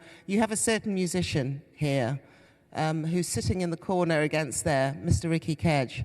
Have you come across him before in Lesotho? And what was his impact on you? Why are you using music? I met I came across Ricky Cage somewhere in Nairobi, Kenya, I think years ago. And we had a conversation with him, which I hope we can still continue to have and see how we can collaborate best in terms of using music. Because I believe in the power of music in terms of how it's able to convey complex topics in much easier and digestible ways, and then how it's also very inclusive, allowing different parties of society to participate in important issues like the ones we're discussing today. So music has that power to break down complex topics. So I haven't seen him in Lesotho, but I was inspired to start using music because of my colleagues that I met a few years ago who were then using combining that passion for music and environmental science. And obviously issues of desertification, drought are part of that. And Lesotho has huge challenges of soil erosion also. And those are some of the topics that we also cover in our activism and in the music that we're using. And also empowering the communities that are directly affected by environmental and land degradation through music. So that's how we've been doing it. And I was inspired to start working with them because of my realization of the power of music and of course my background as a singer myself. So yes. Thank you for that. So just to finish off, Mr. Donwahi, 2 questions. You can choose which one you'd like to answer. The first off, what is the state of women's land rights in your country? That's your first option. The second one, is there anything you've heard today that you would perhaps say, do you know what, I think we need to do this to push the issue in the right direction? You choose. What would you like to answer? I'd like to answer to the second one. Okay. The second question, because when I'm listening to those 2 young ladies here and listening to what they are saying, I'm optimistic that in a few years there will be more equity in land tenure for women. But I'm also optimistic in that we are going to be able to change things finally. What I wanted to advise to those young ladies is to go also into politics, because decision makers are politicians most of the time. And politicians are mainly men, not enough women. And you have to use women in politics, in parliament, in government, to make things change, really. And it's possible. In all the countries, most of the time, it's 50-50, women and men. In a lot of countries, you have more women than men. So make your voice heard. It's possible. And with the youth, I think it's possible. So, congratulations. So, Rex, Kekesha, you heard it there. They're making room for us at the table. Fantastic. Mr. Donwahi, thank you so much. And Rex as well, and Kekesha, thank you for your time. And that is the end of this second panel session. Again, I am going to throw it to the audience, and it is Mr. Chiao who will be taking statements from the audience. Thank you very much. We're going to take a picture. Mr. Chiao, the floor is yours. Thank you very much, Lukweza, and thank you for the stellar way in which you moderated both sessions and since this morning. So thank you very much for your contribution. Now we have a list of speakers. We are very happy to have a long list, and I hope to be able to give the floor to everybody. But we are limited by time, as you know, and we have 20 minutes for this session. So from my list, I have first Pakistan, and I would like to recognize Pakistan and give them the floor, please. Yeah. Thank you, Mr. Chair. At the outset, let me thank the panelists for the insightful discussion. By launching the campaign Her Land and focusing on women's land rights, the UNCCD has drawn world's attention towards gender equality. Gender equality is vital to cope with the impacts of climate change, drought, and desertification. Today, land degradation impacts nearly half of the world's population, in particular the women. Globally, around 37% of the world's female population faces a high exposure to droughts. Women's land rights are one of the major drivers of economic autonomy and decision-making. Women living in rural areas consist of more than a quarter of the world's total population, and nearly half of the global agricultural workforce is female. But less than 1 in 5 landholders in the world are women, leaving limited room for their economic prosperity and making them more vulnerable to poverty. Mr. Chair, in my country, there is growing awareness about the women's rights, including their land rights. To this end, Pakistan enacted anti-women practices law in 2011 to promote gender equality. This law seeks to protect women's rights to inherit property, among other rights. In the end, in order to address challenges posed by climate change, including desertification and droughts, my delegation would like to recommend the following.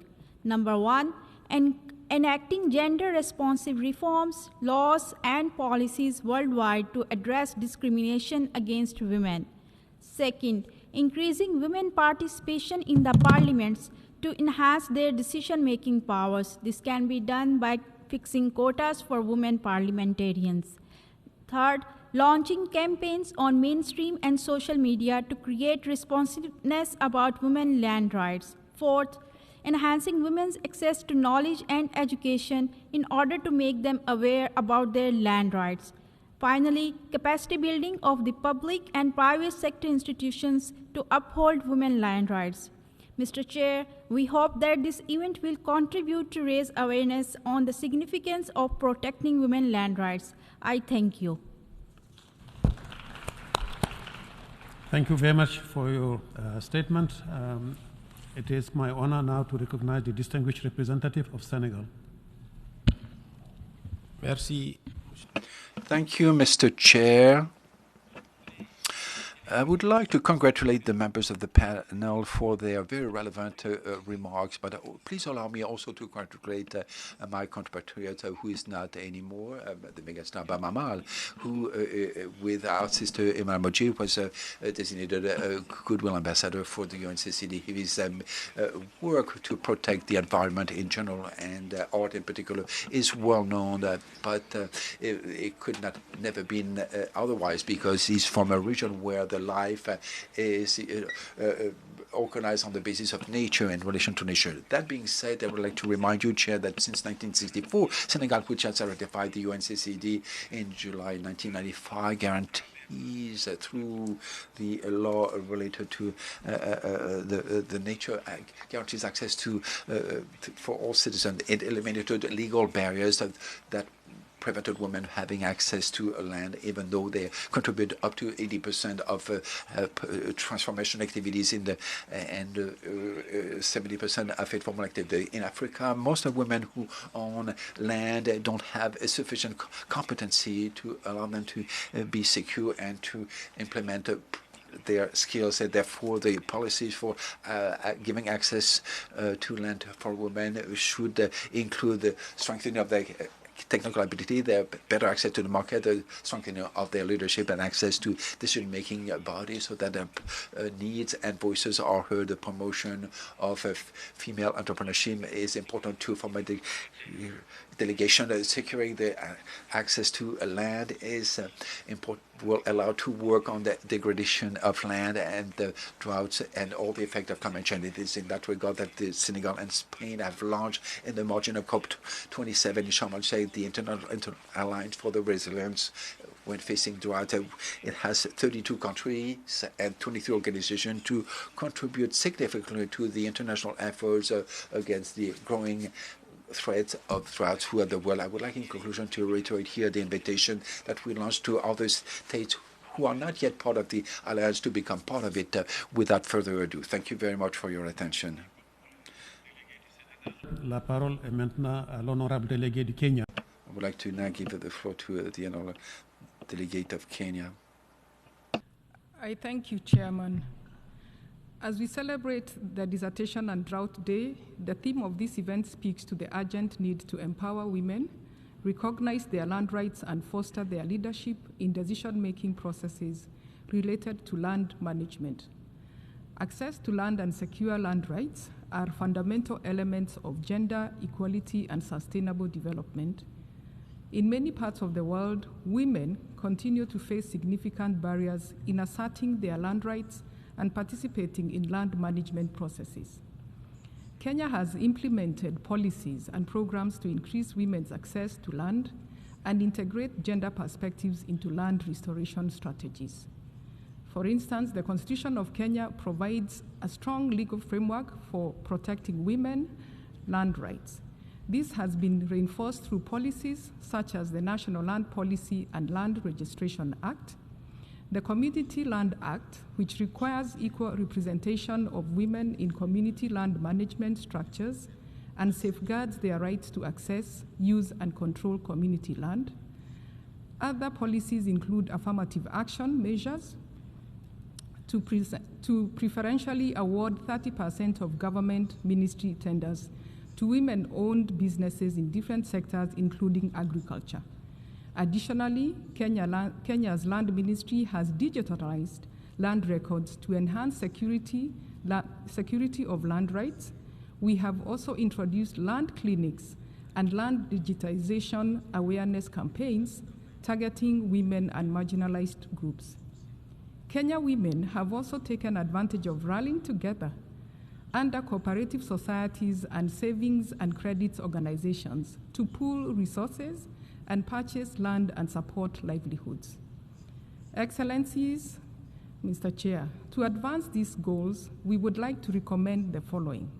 First, we must review and revise legal frameworks to remove discriminatory provisions and ensure that they safeguard women's land rights. Second, we must promote awareness campaigns to educate women about their rights, including land rights, and provide them with the tools to assert and protect these rights. Third, it is imperative to foster women and youth leadership and decision-making power in all areas, including sustainable and land management. Fourth, utilizing data, technology, and innovation to promote women's land rights and enhance their participation, as well as ensure equitable access to land-related information and resources. Fifth and last, we must leverage on local and traditional knowledge and practices to support women's land rights, role in land productivity, restoration, and ownership.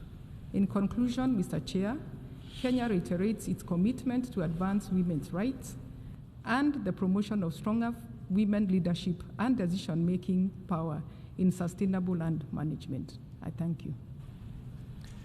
Thank you very much for your statement. I had difficulties in interrupting Kenya for obvious reasons. It's my second country, but also a female speaker, which was really a hard decision for me to make. But from now on, I have to be more strict on managing the time. So the next speaker is El Salvador. Thank you to the moderator. Thank you very much for organizing this event, as well as the contribution of the panelists in reiterating the value contribution of women in fighting desertification and droughts, particularly against a backdrop in which the impacts of climate change have a increasingly greater intensity and frequency, more immediately on vulnerable populations, including women who live in rural areas, indigenous women, and all of those who depend on agriculture and livestock as a livelihood. As a country that is located in the dry corridor of Central America, one of the most vulnerable regions to climate change on Earth, which is going through transformations in order to improve land productivity, in order to achieve food security and nutrition, we would like to underscore the importance of redoubling our efforts in order to implement activities and policies that promote women's participation and significant inclusion. We'd like to underscore the plan of gender action as a support to the implementation of the UN Convention for the Fight Against Desertification.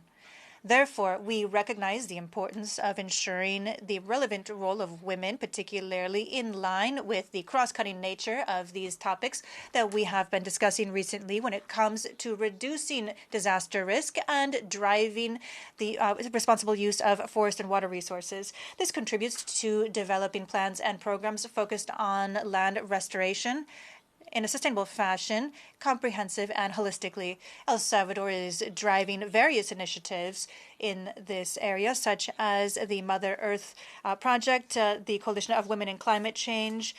We also have the program Women in Agriculture, among others. In order to ensure that we develop these best practices and sustain them throughout the future, we need support in building infrastructure, technology, among other very important components. And to conclude, when it comes to the topics addressed in the panels, we'd like to highlight that it is key that we achieve resilience and drive even more programs and sustainable projects that involve women in land restoration. We need to consider the challenges of each country, such as El Salvador, where we face the impact of climate change constantly, and that includes droughts and flooding, which are increasingly prolonged and intense. Thank you. Thank you very much for your statement. Now it is my honor to give the floor to the distinguished representative of Algeria. Thank you, Mr. Chair, and good morning, Excellencies and colleagues. A second, because I'm sorry, my laptop turned off. Just to use my phone. Sorry. Yeah. So at the outset, I would like to thank you for organizing this timely meeting in observance of the World Day to Combat Desertification and Drought. I would like also to thank all distinguished panelists for their insightful intervention. Mr. Chairman, desertification, climate change, biodiversity loss, and environmental degradation have harshly impacted development gains achieved by developing countries, especially from Africa. While desertification is not a new phenomenon, it is happening at approximately 30 times the historical rate. In this regard, we reiterate the call for increasing the support to developing countries to enable them to build resilience and adapt and mitigate the effects of desertification through the transfer of technology and the provision of funds oriented to addressing desertification, land degradation, and drought, particularly in support of the national efforts of affected countries. Algeria, where desert covers 84% of its territory, attaches great importance to fight against desertification. Indeed, Algeria has set an ambitious plan and initiated national innovative mechanism to fight desertification, including the Green Dam, a green belt throughout the advance of desertification. Furthermore, Algeria has developed numerous projects and regionally projects where women is an integral part of the effort to mitigate the impact of climate change and desertification. The recent call to set up an African fund for climate change disaster, as well as the establishment of an African civil mechanism to deal with natural disasters, as proposed by President Tebboune, were the perfect examples of the commitment and solidarity of Algeria with other developing countries to achieve SDG 13 by 2030. Let me conclude, Mr. Chair, by reaffirming Algeria's full support to the efforts of the international community to fight desertification and reiterate its commitment to share with developing countries experience and best practices in the field. I thank you. Thank you very much. And I'm sorry to put pressure on you, and I know it is difficult, but I appreciate your collaboration. Next on my list is Bolivia.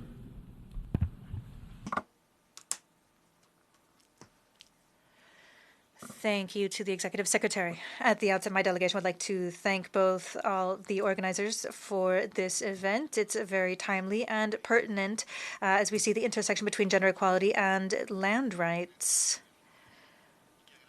Also, thank you to the various panelists for sharing your perspectives.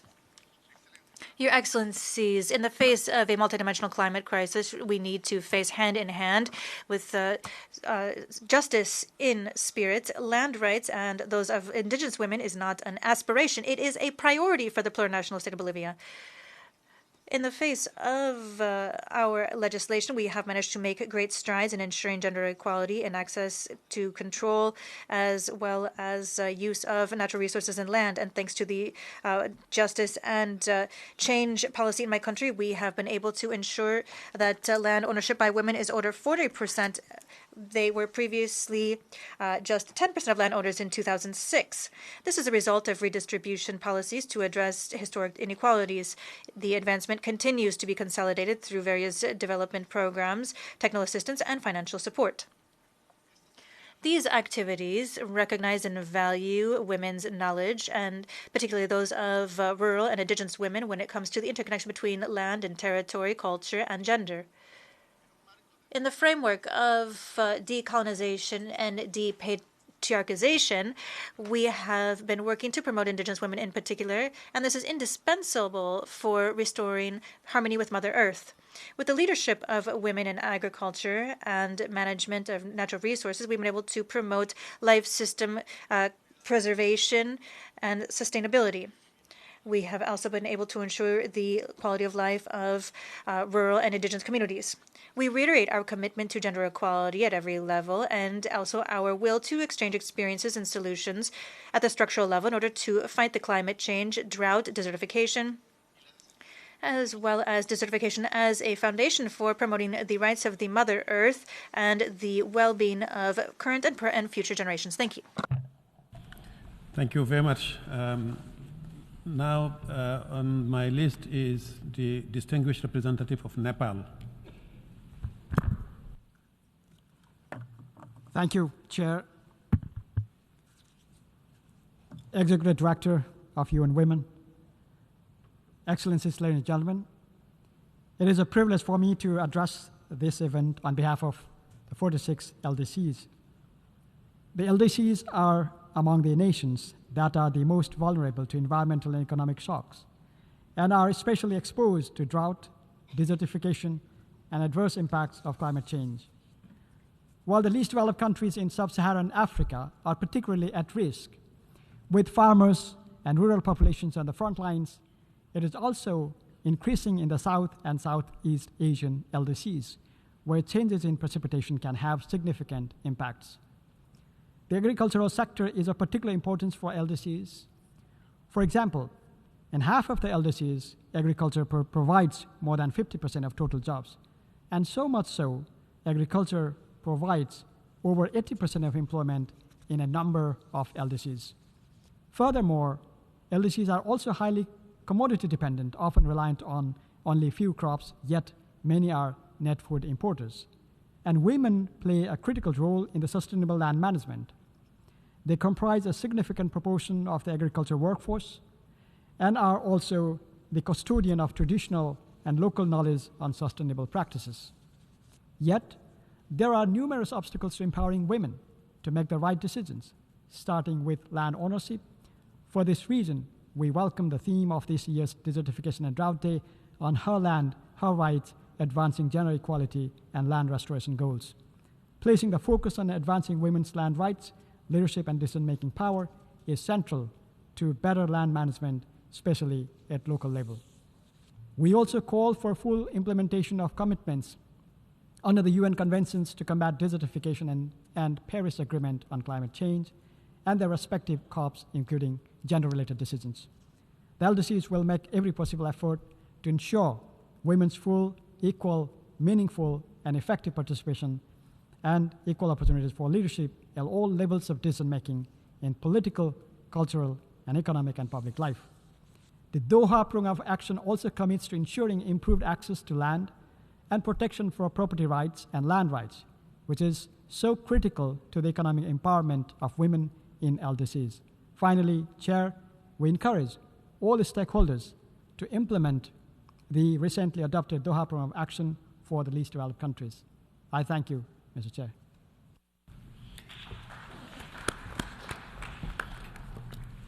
Thank you very much for your statement on behalf of the LDCs. It is now my honor to recognize the distinguished delegates from Côte d'Ivoire. Merci, Monsieur le Président. Monsieur le Président, tenu de ce panel, marquant la journée. Thank you very much, Mr. Chair. My delegation is saluting this panel and the team her land, her rights, and the objective of soil restoration. I don't think Mr. Alain Richard Donway, president of COP15 here, and his commitment and his leadership to move forward these key issues. I would like to salute my fellow countrymen of hope and of leadership, and there is a lead. COP15 will be successful under his mandate. I would like to thank the various panelists for the quality of their interventions and their rich experience. My delegation would like note with concern that major challenges are still existing to mainstream the women and girls in this process, so as to end discrimination against women in terms of access and control management of land and other resources. So Côte d'Ivoire is committed in researching a solution against degradation, soil degradation, and mitigating climate change effects. And since 1998, a law was passed to be also modified in October 2019. This is a legal provision granting women the right to benefit from right of land tenure document. So through facilitating their access to land, and we organized in May 2022 under the leadership of Madame Dominique Ouattara, who is First Lady of Côte d'Ivoire, promoting gender equality, marching in the sideline of the COP15. This meeting gathering enabled many financial partners, technical donors to meet and to launch what we call Initiative d'Abidjan. The Abidjan Initiative makes Côte d'Ivoire to implement the COP15 resolutions, and where women are playing a key role. In 2022, with the support from the USAID, government of Côte d'Ivoire, with the support from the US government, to support this, the AFPF project coming to support the fourth pillar of the PND, which is the National Development Plan for Côte d'Ivoire, strengthening, mainstreaming, and inclusion for national solidarity. In conclusion, I would like to say the rights of women is key for their economic empowerment and for sustainable development, for rural development as well. So we need to change the paradigm and changing the relationship between women and land, and adapting our legal frameworks, our legal papers, so as to adopt transformative reforms for gender equality. Recognize the distinguished delegates from Colombia.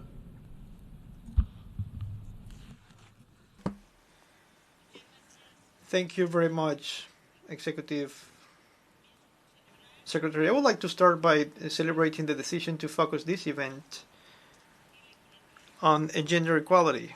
Women and girls suffer the adverse impacts of climate change, but at the same time, we are agents of change and fundamental transformation to move forward in towards the achievement of the Sustainable Development Goals. Many studies have shown that when women's rights towards ownership and administration of land are respected, there are better results in terms of social and economic benefits for families and communities alike. The economic development, social sustainability, and environmental sustainability can no longer be assumed as independent processes.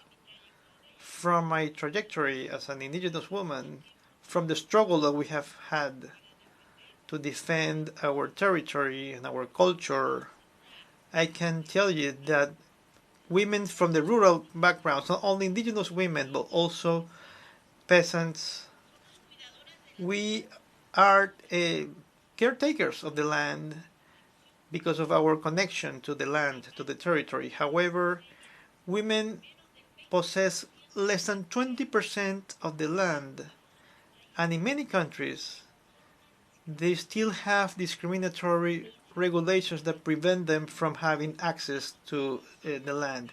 Conservation and preservation of the land and the ecosystems need to include this transformative and gender-based perspective. And since we are aware of this, Colombia has recently launched an action plan for gender and climate change in order to empower women as peacemakers, as guardians of water and defenders of life. We invite all of you to work together so that we can ensure the empowerment of women and girls in all their diversities as a cross-cutting objective toward by highlighting that the full implementation of the 2030 agenda will not be possible as long as we leave half of the planet population behind. Thank you very much.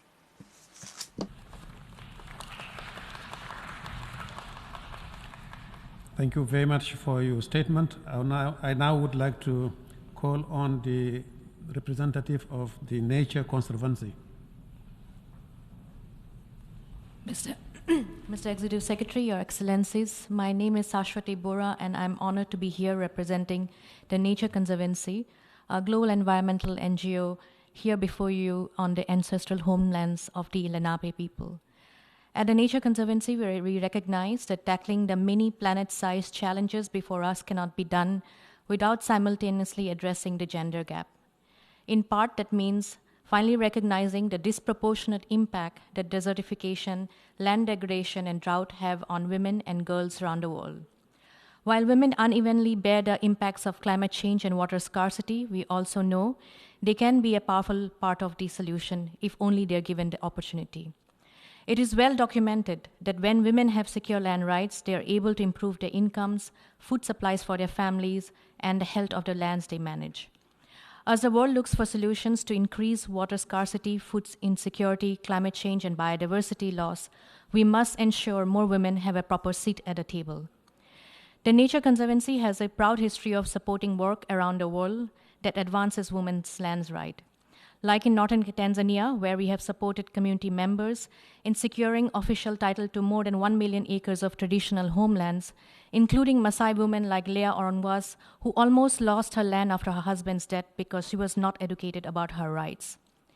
And yet, we know there is so much more that we can do as an organization and as part of a wider movement to advance women's land rights, starting with acknowledging our past and current mistakes and more actively addressing gender in our work. On behalf of our CEO, Jennifer Morris, and our entire organization, we will bring this focus to our work with UNCCD and the recently launched International Drought Resilience Alliance that we are proud to support. Drought resilience requires gender-responsive approaches in policymaking and programming to better include women in drought risk mitigation initiatives, and we are committed to do our part to advance this critical mission. Thank you very much.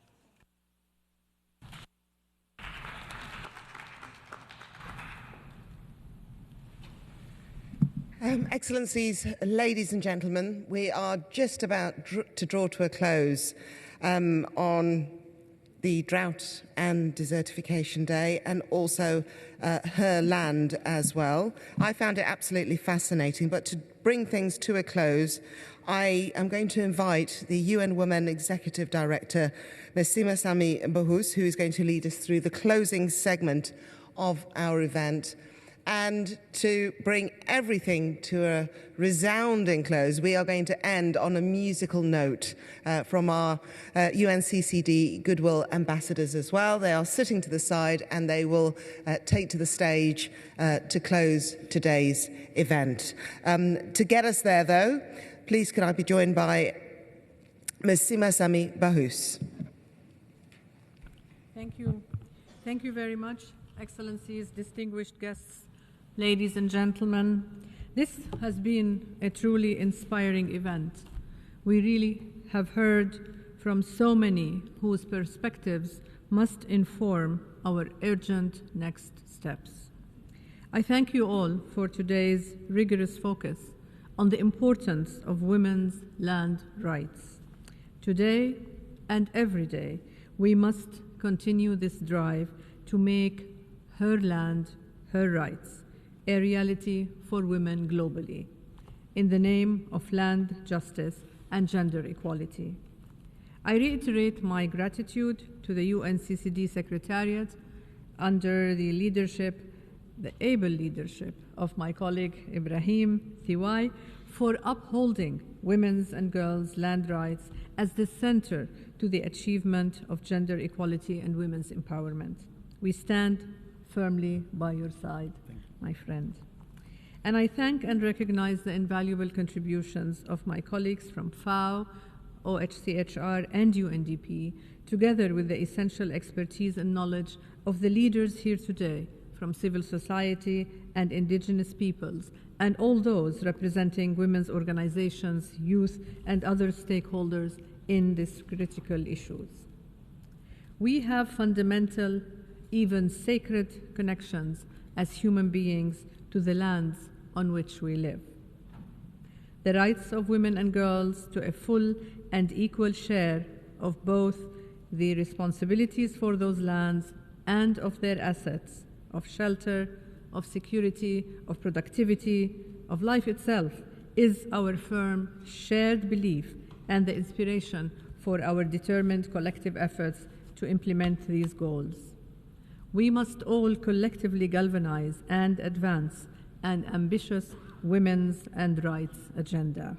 And we must also all collectively advance an ambitious women's land rights agenda. I urge you all to move beyond this campaign, Her Land, Her Rights, to make this campaign a call for action from all of us to ensure the objectives of this campaign. And I thank you.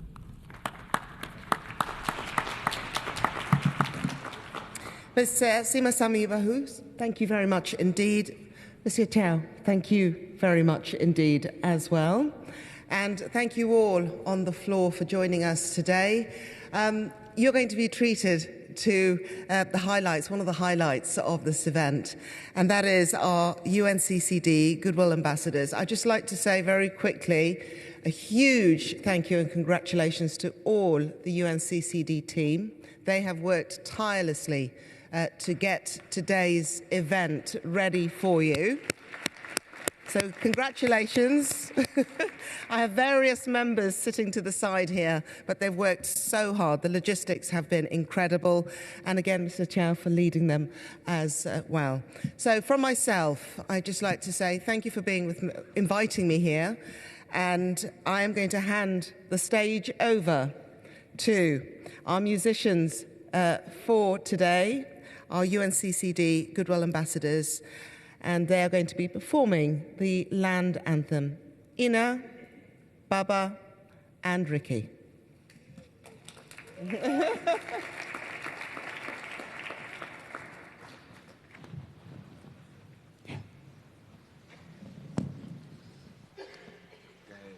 Take it away.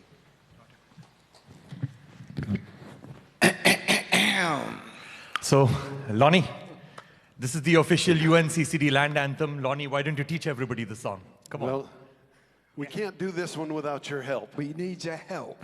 All y'all. So we're going to keep it simple, though, right? That's right. As the ambassador of Brooklyn. There's our part and there's your part. Your part is simply, whoa. You got it? No, Perfect. no. We're going to make them sing it, though, right? No. Your part over here is, oh. And not bad. Whoa. Oh. Whoa. Okay, so the way it's going to go is I'm going to sing, let's celebrate the joy of life. Whoa. That's how it's going to work right there. All right, I think that's how it goes. All right, let's do this, Ricky. This is your land anthem. Everybody needs to understand that everything under the sun's born from the land. You and me, we could be undefeated. It could be a better plan. Let's go. We all want to know we'll always have a home, a solid ground beneath our feet. The earth we walk upon and build our homes upon, she can provide our every need. But we need to stop and look around and marvel at all its beauty. Let's celebrate the joy of life. Oh, yeah. We're born from the land. Come on, we born from the land. Oh, come on. You and I and all our life. Oh, come on. We're born from the land. Let's do it again. One more time. Come on. Let's celebrate the joy of life. Oh, I like that. Come on. Born from the land. Oh, you and I and all our life. Oh, yeah. Born from the land. Baba Mom in the house. Tell them, brother, come on.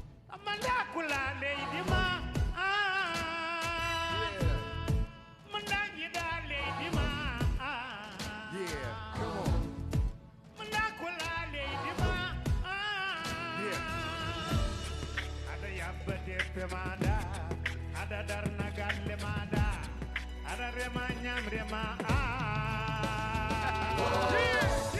Let's celebrate the joy of life. Oh, we're born from the land. Oh, you and I and all our lives. Oh, born from the land. Come on, everybody, come on. Yeah. Come on, put your hands up. Everybody, come on, clap your hands. Let's go. Come on, clap your hands. What's up? Come on, clap your hands. Come on, clap your hands. Everybody, just clap your hands. Let's go. Come on, clap your hands. Somebody make some noise. Can't you see that everything we need is right in the ground beneath our feet? And when will we see that life can only be as good as the home we keep? This home beneath our feet. Come on. Let's celebrate the joy of life. Come on. Born from the land. Let's go. Hey. You and I and all our life. Oh, we're born from the land. Yes, we are. Let's celebrate the joy of life. Oh, we're born from the land. Everybody up. Oh, you and I and all of life. Oh, selfie time. we're born from the land. We're born from the land. Make some noise. Everyone, Baba Mal. Big round of applause for him. Ira Moja, Lonnie Parker vocals, and Keith Middleton. Nate on sound and Rishabh on video. Thank you so much. Have a great rest of the day. Thank you.